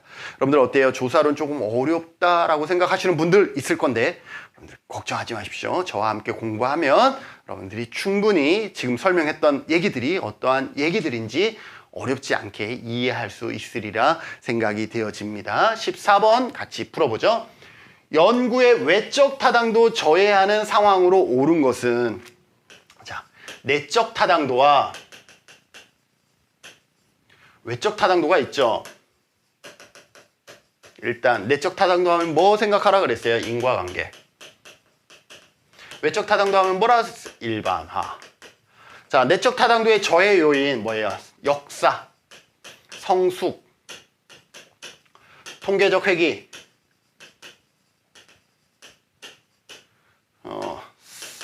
선택의 상호작용, 대상자 상실, 이러한 다양한 게 내적 타당도의 저해 요인이에요. 외적 타당도는 뭐예요? 일반화 하려는 거죠. 일반화의 저해 요인을 통제하기 위한 방법으로는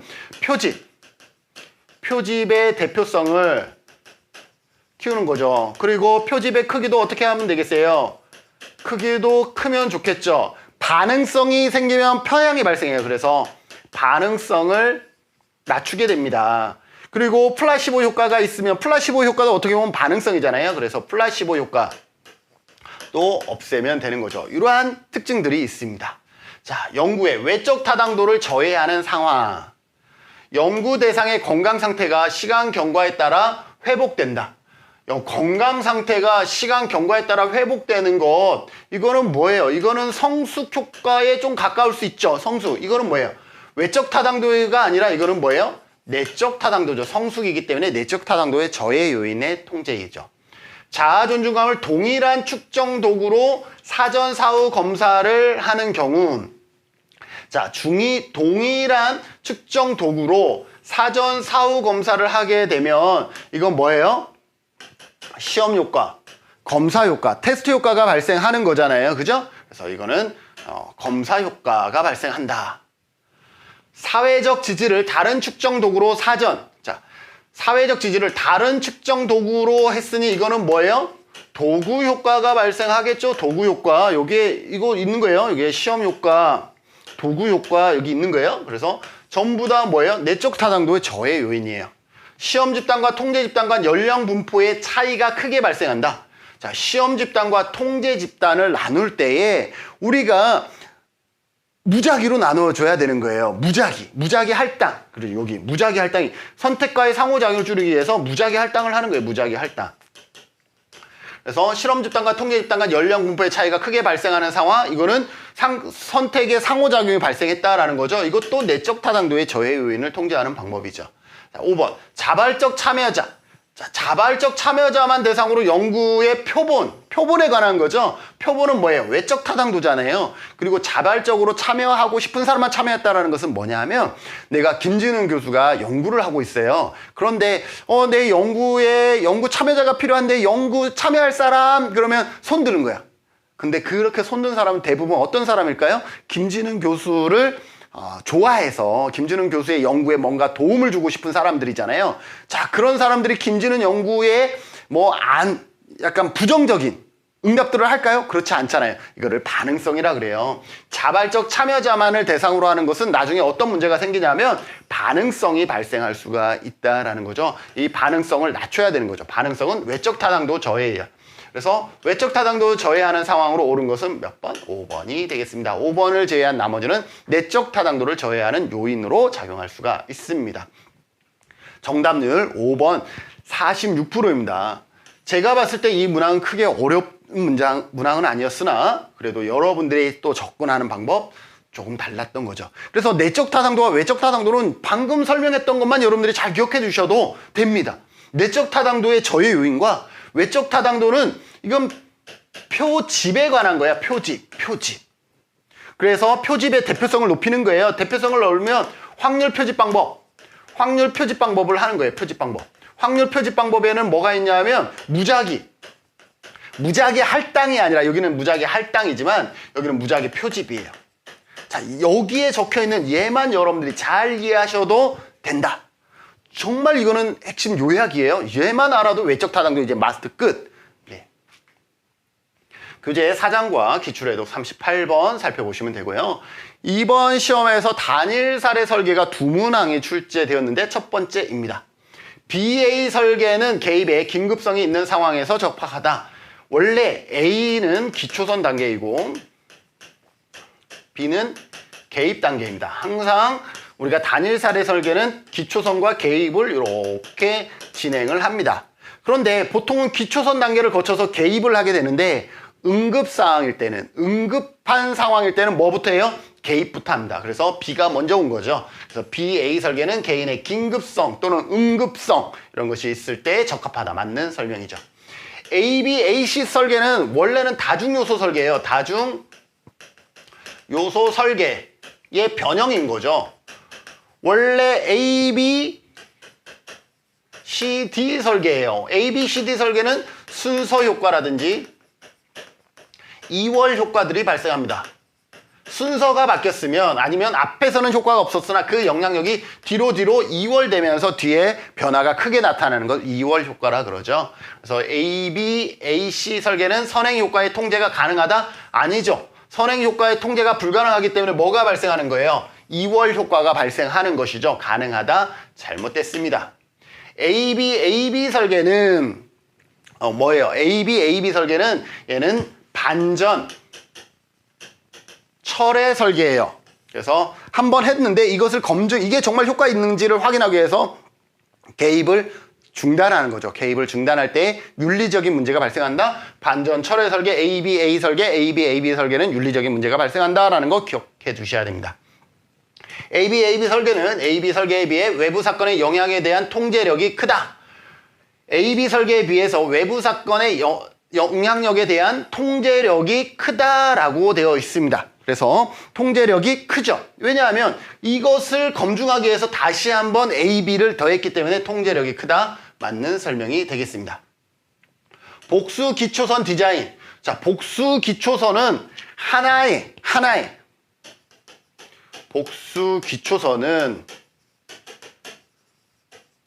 동일한 방법을 서로 다른 대상, 서로 다른 상황, 서로 다른 문제. 네. 복수 기초선은 동일한 방법을 서로 다른 대상, 서로 다른 상황, 서로 다른 문제에 적용하는 것을 복수 기초선이다라고 얘기를 합니다. 그래서 복수 기초선 디자인은 AB 설계에 비해서 외부 사건의 영향력에 대한 통제력이 크다라는 것은 뭐냐면 이 동일한 방법이 서로 다른 대상에 했더니 먹혀. 서로 다른 상황에 했더니 돼. 서로 다른 문제 했더니 돼. 그러면 이 방법이 어떤 거예요? 아, 좋은 거구나. 외부 사건의 영향을 떠나서 좋은 거구나. 이런 것들을 확인할 수가 있는 거죠. 그래서 맞습니다. 설명으로 옳은 것을 모두 고르라 그러니 니은을 제외한 모든 문항이 옳습니다. 자, 니은을 제외한 모든 문항이 옳으니 정답은 몇 번? 5번이 되겠습니다.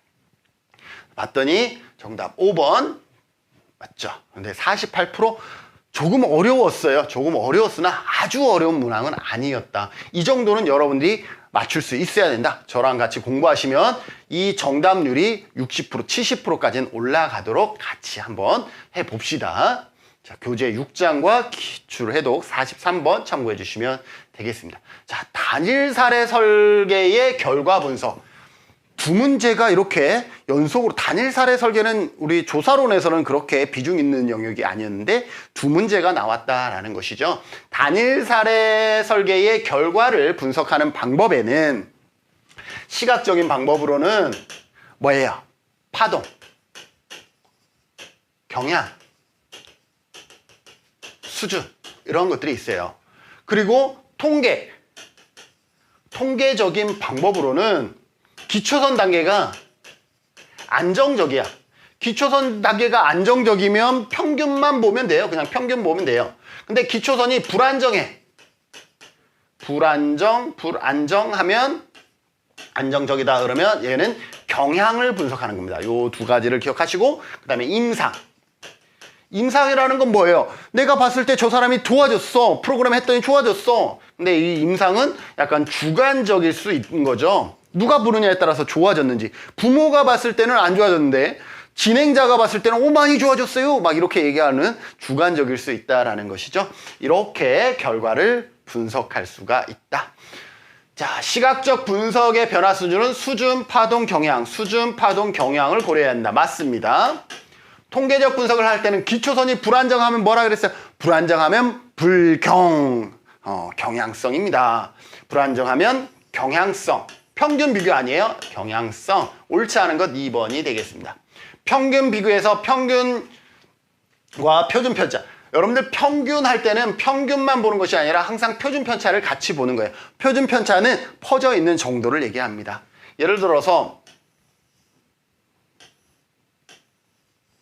이거예요. 똑같은 자리라고 합시다. 똑같은 자리.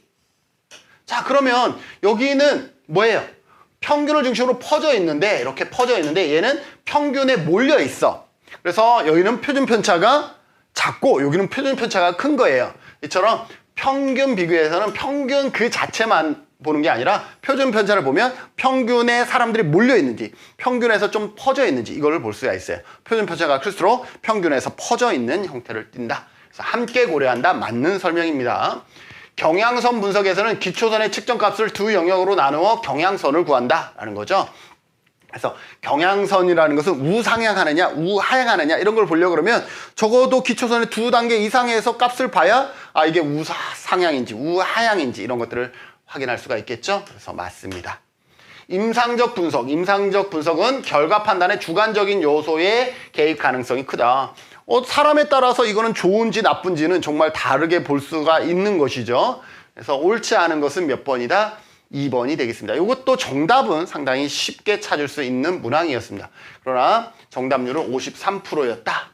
저는 개인적으로 이 문항들이 전부 다 어려워서 이렇게 정답률이 좀 이번에 낮았냐라고 봤을 때 적어도 피드백을 해주신 그러한 분들에 따르면 조사론이 그렇게 어렵지는 않았다. 반면 1교시에 인행사 풀면서 시간을 너무 많이 소진하다 보니까 문제 풀 시간이 적었다. 그래서 체계적인 생각할 시간이 좀 부족했다라는 것을 확인합니다. 그래서 여러분들이 시험 볼 때는 시간 안배 잘 해주시면 좋겠습니다. 6장과 기출해독 42번에서 관련 문항을 좀 더 체계적으로 공부할 수가 있습니다. 자, 17번 문항 풀어보죠. 측정의 오류에 관한 설명으로 옳지 않은 것은입니다. 자, 측정의 오류에는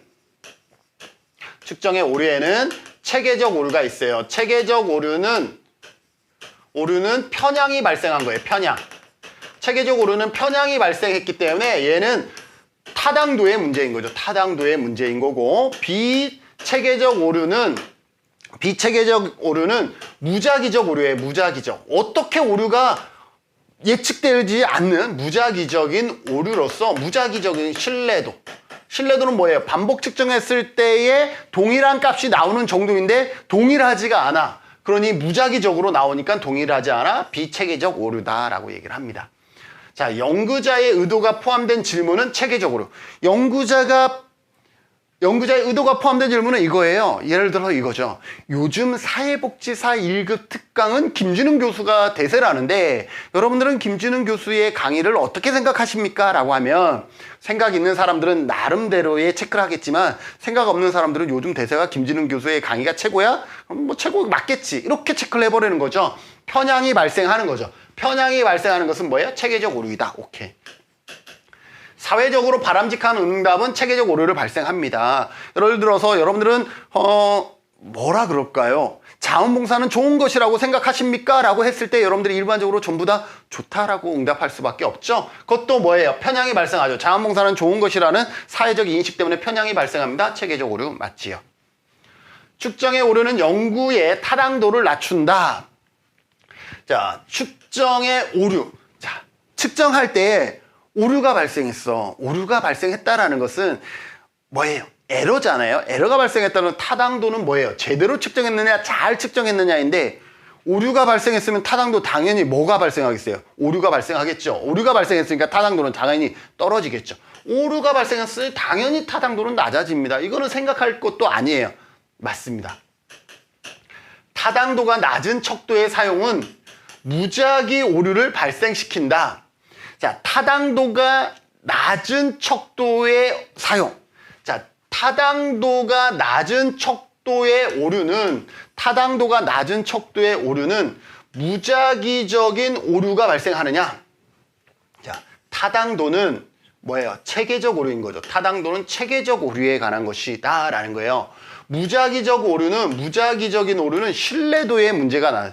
신뢰도가 낮은 척도는 무작위적이지만 타당도가 낮은 척도의 사용은 체계적 오류. 그죠? 무작위적 오류는 얘는 신뢰도에 관한 거예요. 신뢰도에 관한 것이고, 그래서 타당도가 낮은 척도의 사용은 무작위적인 오류가 아니라 자기적, 편향의 오류를 발생시킨다. 이렇게 바꿔줘야 되겠죠? 그래서 옳지 않은 것은 몇 번? 4번이 되겠습니다. 측정의 다각화. 측정의 다각화는 우리가 측정할 때에 쉽게 얘기하면 이거예요. 이제는 측정을 한 개의 방법, 즉 양적인 방법만 하는 것이 아니라 양적인 방법 플러스 질적인 방법, 이렇게 다양하게 측정하는 것을 다각화라 그래요. 삼각화, 다각화라 그래요. 측정의 다각화는 측정의 오류를 줄여 객관성을 높인다. 그죠? 양적 연구만 하는 것이 아니라 질적 연구도 같이 하니까 측정의 오류를 줄여서 객관성을 당연히 높이겠죠. 맞는 설명입니다. 그래서 측정의 오류에 관한 설명으로 옳지 않은 것은 몇 번? 4번이 되겠습니다. 정답률 높지 않을 것 같아요. 네. 타당도가 낮은 척도의 사용은 무작위적 오류를 발생한다 그랬는데, 자, 무작위적 오류는 비체계적 오류입니다. 비체계적 오류로서 얘는 타당도가 아니라 신뢰도에 관한 문항이다 라고 볼 수가 있습니다. 그래서 옳지 않은 것은 4번이 되겠습니다. 교재 7장 기출해독 46번 참고해 주시면 되겠습니다. 자, 18번. 변수의 조작적 정의에 관한 설명으로 옳은 것은, 여러분들 조작적 정의 나오면 그냥 머릿속으로 딱 스치는 것, 구체적 측정 가능한. 자, 조작적 정의 나오면 이거는 뭐예요? 구체적으로 하는 것이, 측정 가능하도록 구체적으로 바꿔주는 것을 조작적 정의다 라고 볼 수가 있습니다. 개념적 정의를 실제로 관찰할 수 있는 수준으로 전환시키는 거. 그죠? 실제로 관찰할 수 있는 수준으로 전환시키는 거, 측정 가능한. 맞습니다. 오케이. 조작적 정의를 하면 개념의 의미가 다양하고 풍부해진다? 조작적 정의를 하면 구체적이라 해요. 다양하고 풍부한 게 아니라 이건 구체적으로 바뀌어요. 구체적으로. 틀렸고요. 조작적 정의를 통해서 개념이 더욱 추상. 조작적 정의를 하면 추상이 아니라 구체라니까요. 구체적.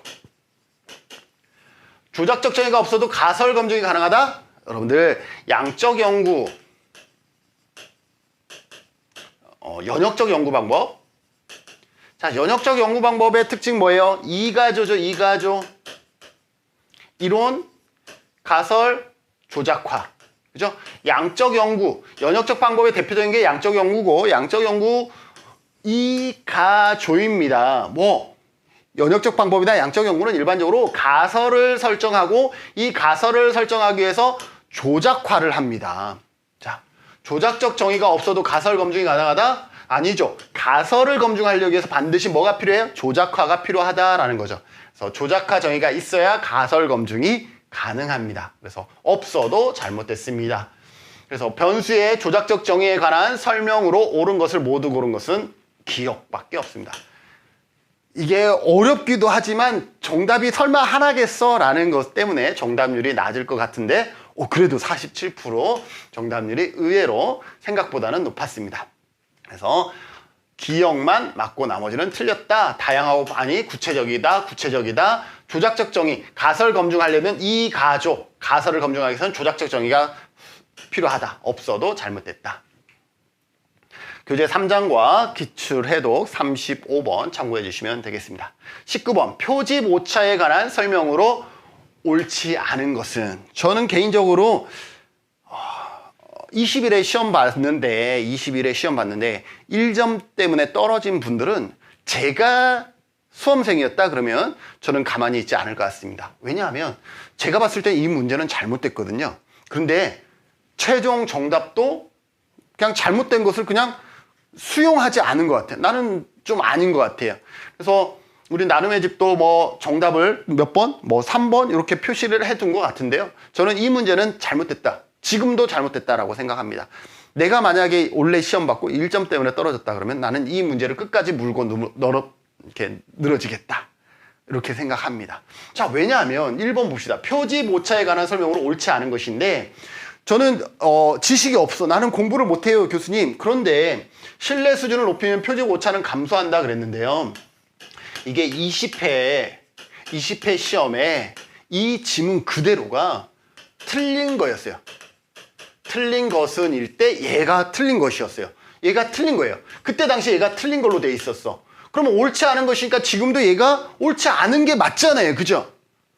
똑같은 지문이에요. 여러분들 20회 시험 찾아보세요. 똑같은 지문인데 이거 틀린 걸로 나왔어요.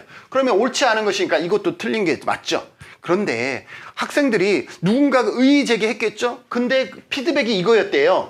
그때의 질문에는 이렇게 돼 있었다. 다른 조건이 같다면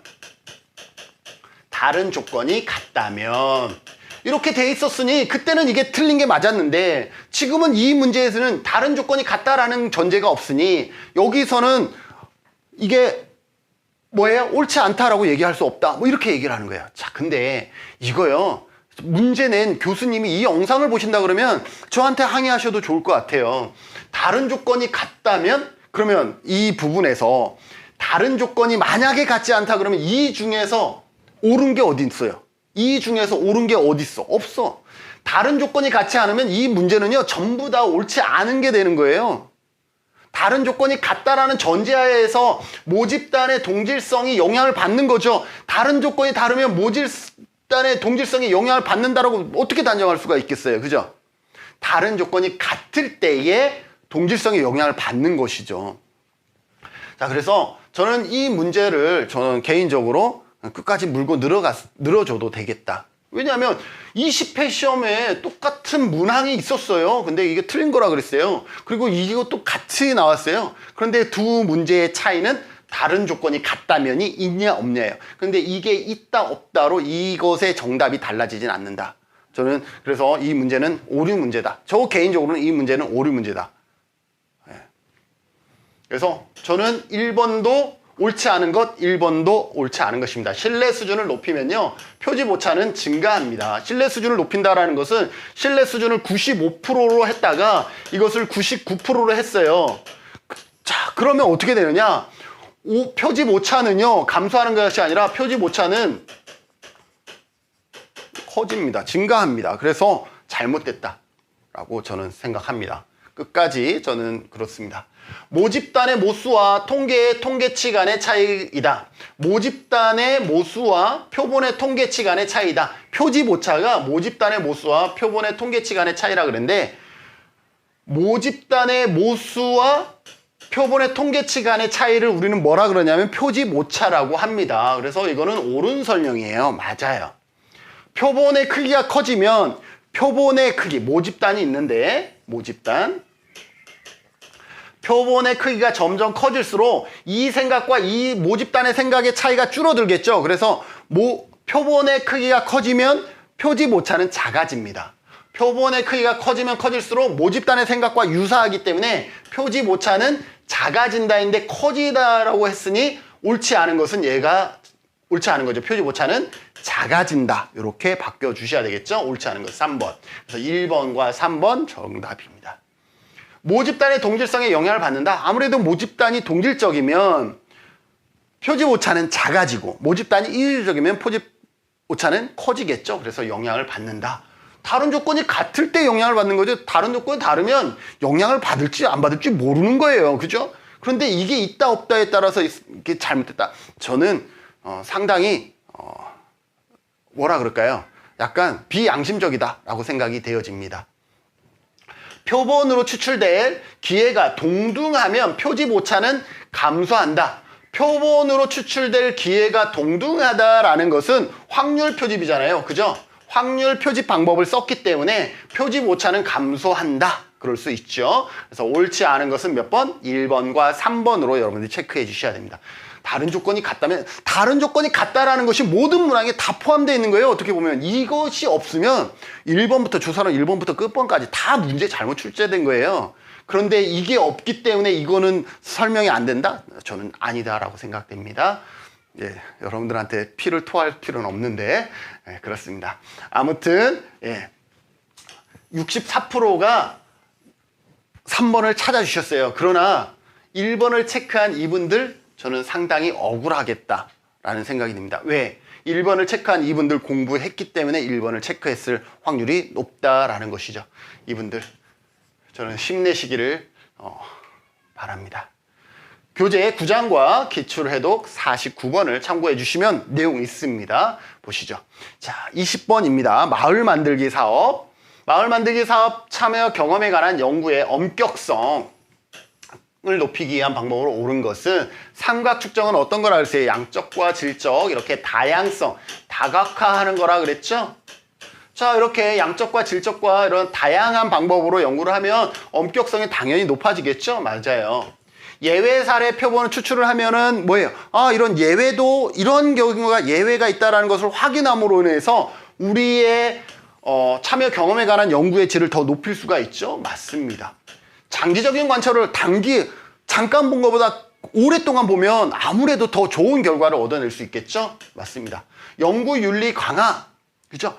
연구윤리 왜 하는 거예요? 연구윤리를 함으로 인해서 연구의 객관성을 높이기 위한 거잖아요. 그죠? 객관성을 높인다라는 것은 뭐예요? 엄격성을 높이는 거랑 다를 바가 아니다라는 거죠. 그래서 전부 다 맞는 설명입니다. 그래서 정답은 5번이 되겠습니다. 65% 정답률 보였고요. 교재 13장 기출해독 58번 보시면 되고, 자, 21번입니다. 표본 추출에 관한 설명으로 옳은 것은 그랬습니다. 표본 추출. 자, 표본 추출은 확률 표집 방법, 그 다음에 비확률 표집 방법, 이런 것들 있죠. 확률 표집 방법에는 무작위 표집, 체계적 표집, 층합 표집, 집락 표집. 비확률에는 편의, 유의, 할당, 눈덩이 표집, 이러한 부분들이 있다라고 볼 수가 있겠죠. 모집단을 가장 잘 대표하는 표본 추출 방법은 유의 표집이다. 이건 유의는 비확률이에요. 그래서 말이 안 되는 거고요. 모집단을 가장 잘 대표하는 표본 추출 방법은 확률 표집 방법. 확률 표집 방법 중에 이 안에서 순서가 있죠. 뭐가 제일 높을까요? 층하가 제일 높아요. 층하. 층하 다음 무작위입니다. 그래서 층하가 가장 높다라는 것도 기억해 두시면 좋습니다. 그래서 틀렸고요. 모집단이 이질적인 경우 표본의 크기를 줄여야 한다. 이질적이라 그러면 그 안에 속성들이 다양하게 있기 때문에 표본의 크기를 줄이는 게 아니라 높여야 되겠죠. 전수조사에서는 모수와 통계치의 구분이 필요하다. 전수조사는 통계치는 표본조사에서의 값이 전체의 값을, 모집단의 값을 모수라 그러고 해요. 모수는 어머니의 값. 그래서 모집단, 어머니의 집단, 어머니의 값. 그래서 모집단 이퀄 모수예요. 그리고 표본의 값을 우리가 통계치라고 합니다. 그때 이 통계치와 모수의 이 값의 차이를 표집오차라고 하는 거예요. 표집오차, 표집오류라고 하는 거예요. 자, 그런데 전수조사에서는 모수와 통계치의 구분이 필요하다? 예 이퀄 예이죠. 왜냐하면 표본 자체가 전체이기 때문에 모수와 통계치는 같은 값이 되는 거예요. 그래서 불필요하다라고 해야 되는 거죠. 그래서 틀렸고요. 표집 오류를 줄이기 위해서 층합 표집 방법을 사용한다. 표집 오류를 줄이기 위해서 가장 잘 대표하는 게 뭐예요? 층하라 그랬죠? 그래서 맞습니다. 4번이 정답이에요. 체계적 표집 방법. 체계적 표집 방법은 모집단에서 유의 표집은 뭐예요? 비확률이에요. 이거 말이 안 돼요. 그래서 모집단에서 실시한 후 일정한 표본 추출 간격으로 표본을 선정한다. 이것만 이렇게 생략해도 될 것 같습니다. 그래서 유의 표집하고는 상관이 없다. 그래서 설명으로 옳은 것은 몇 번이다? 4번이다 라는 것을 알 수가 있습니다. 4번 55% 정답 찾아주셨고요. 교재 9장과 기출해독 48번 확인해 주십시오. 네, 22번입니다. 척도에 관한 설명으로 옳은 것을 물어보고 있습니다. 리커트 척도는 개별 문항의 중요도를 차등화하였다 그랬는데, 리커트 척도는 어떤 거죠? 예를 들어서 우리가 우울증 문항이라 그러면 1번, 2번, 3번 이러한 문항들이 있고 여기에 매우 그렇다, 보통이다, 매우 그렇지 않다 이렇게 해서 이렇게 체크하는 거잖아요. 그랬을 때 1번과 2번, 2번과 3번, 1번과 3번 이러한 문항들 개별 문항의 중요도를 차등화하지 않았다라는 거예요. 개별 문항의 오히려 리커트 척도는 뭐다? 개별 문항을 동등한 가치를 부여합니다.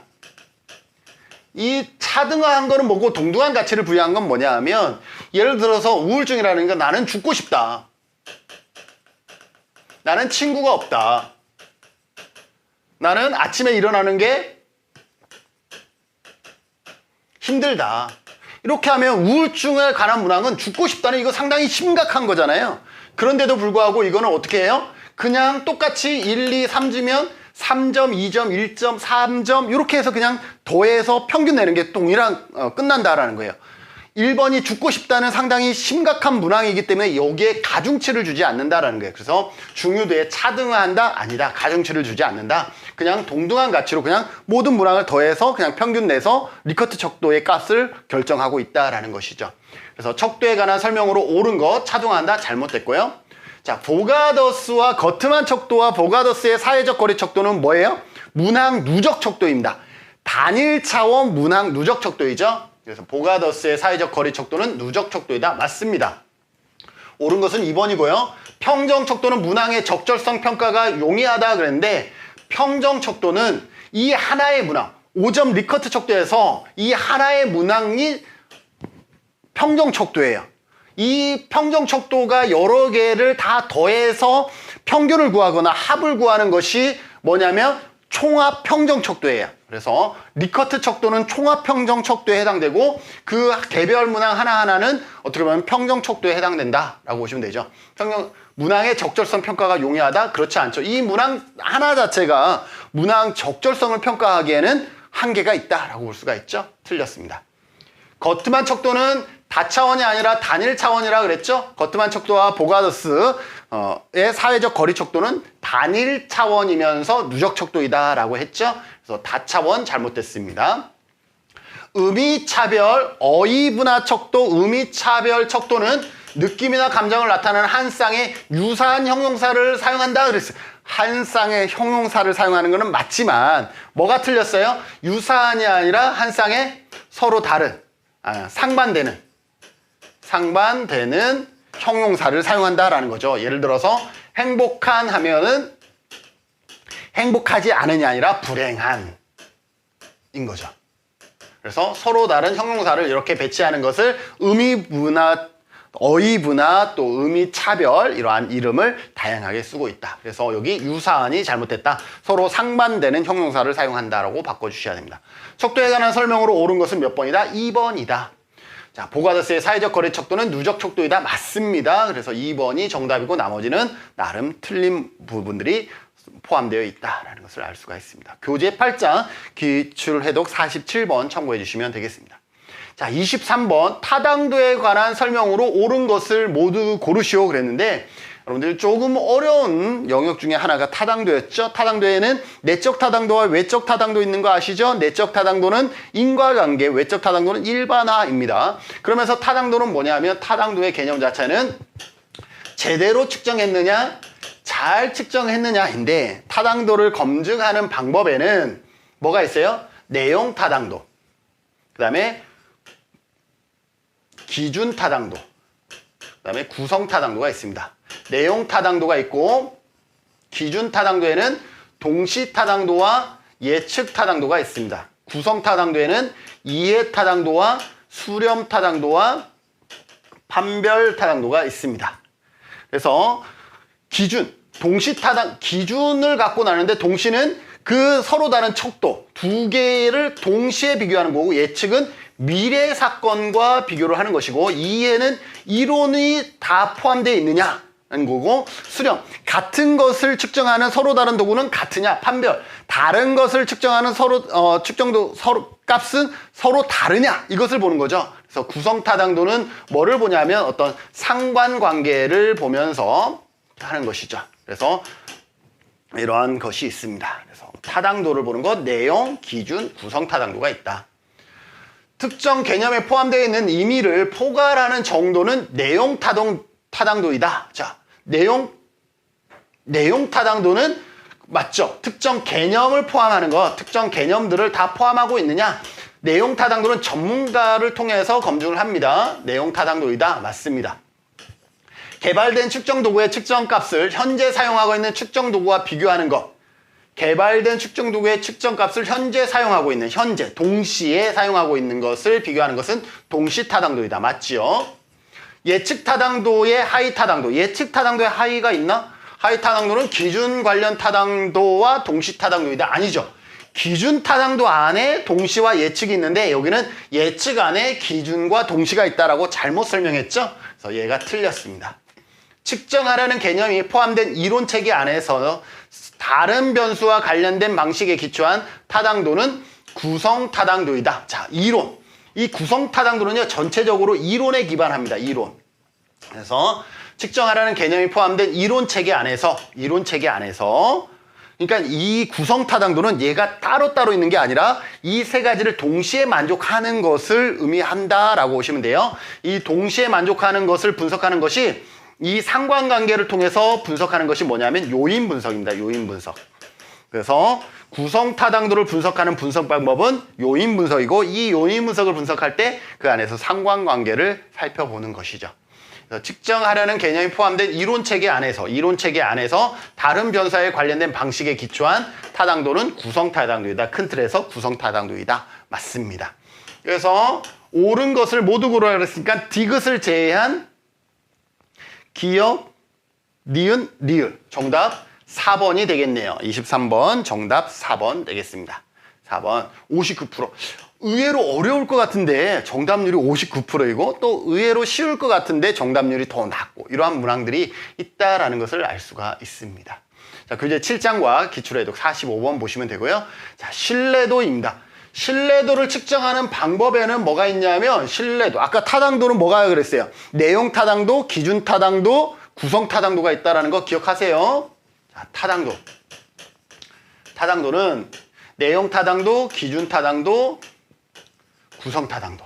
내용은 전문가에 의해서.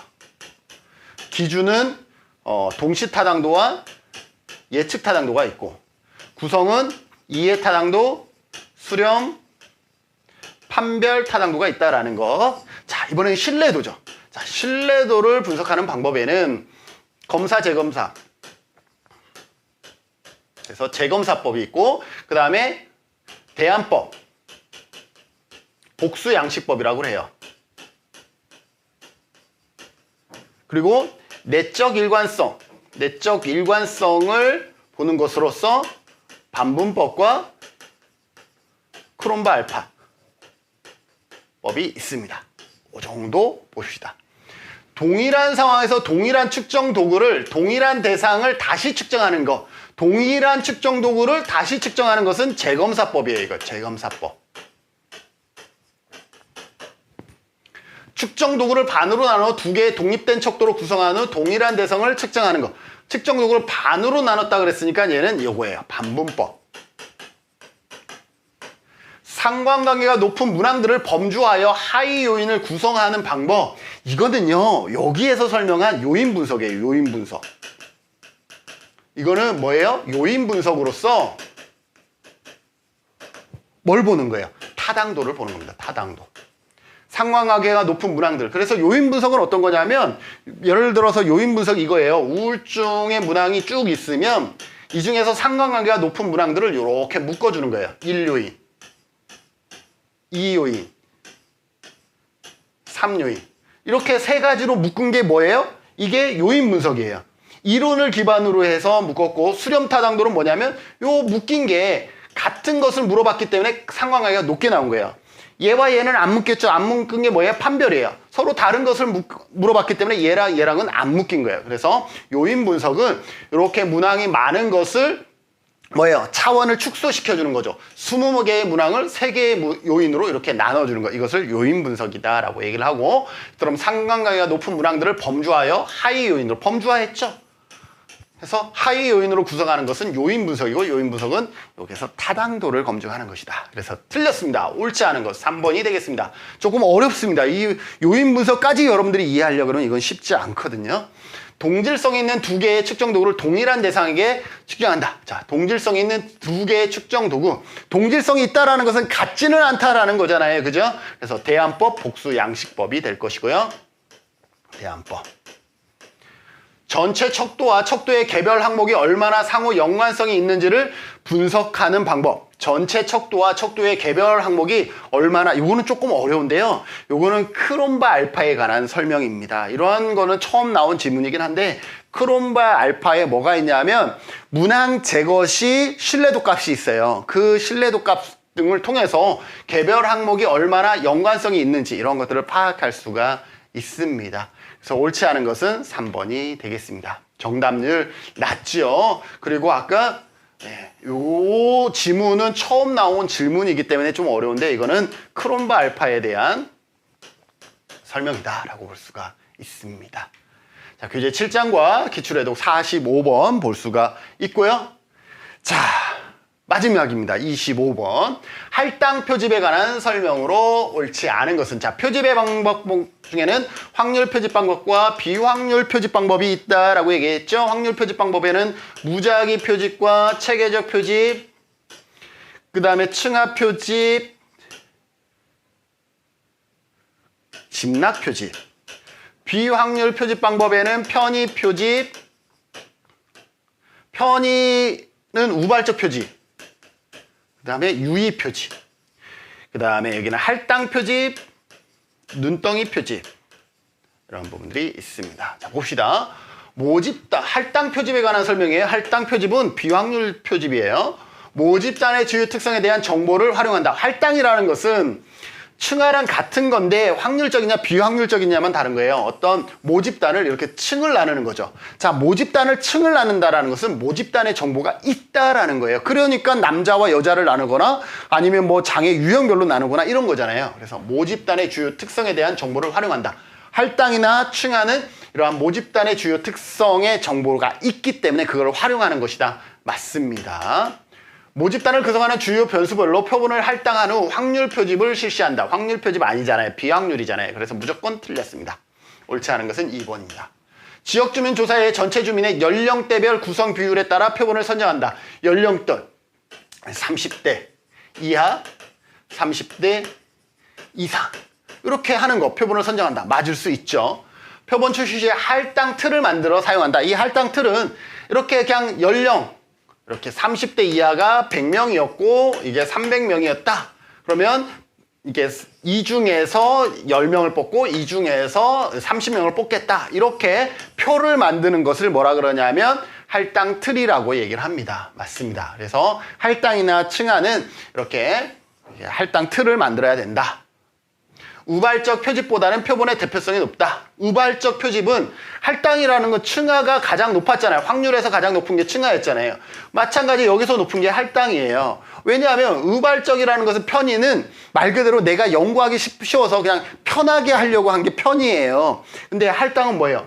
뭔가 어떤 이러한 정보가 있기 때문에 정보를 활용해서 그걸 연구의 질을 높이고자 응용한 거잖아요. 그렇기 때문에 우발적 표집보다 표본의 대표성이 높다. 뭐가? 할당 표집이 당연히 대표성이 높다라고 볼 수 있죠. 옳지 않은 것은 몇 번? 2번이 되겠습니다. 42% 정답률 높지 않은 정답률이었습니다. 점점 갈수록 정답률이 낮아지는 건 아마 시간의 한계였지 않을까라는 생각이 들어집니다. 교재 9장 기출해독 48번 참고해 주시면 되겠습니다. 자, 이상으로 사회복지조사론 기출문제 20일의 기출문제 풀이 과정을 마쳤는데요. 시간이 상당히 지났을 것 같긴 하지만 그럼에도 불구하고 이 기출문제에서 여러분들에게 전달하고자 하는 모든 내용들을 다 전달하진 못했습니다. 그러한 내용들 여러분들이 나머지의 영상들을 같이 참여해 주시면서 여러분들이 좋은 결과 있기를 바라겠습니다. 수고하셨습니다.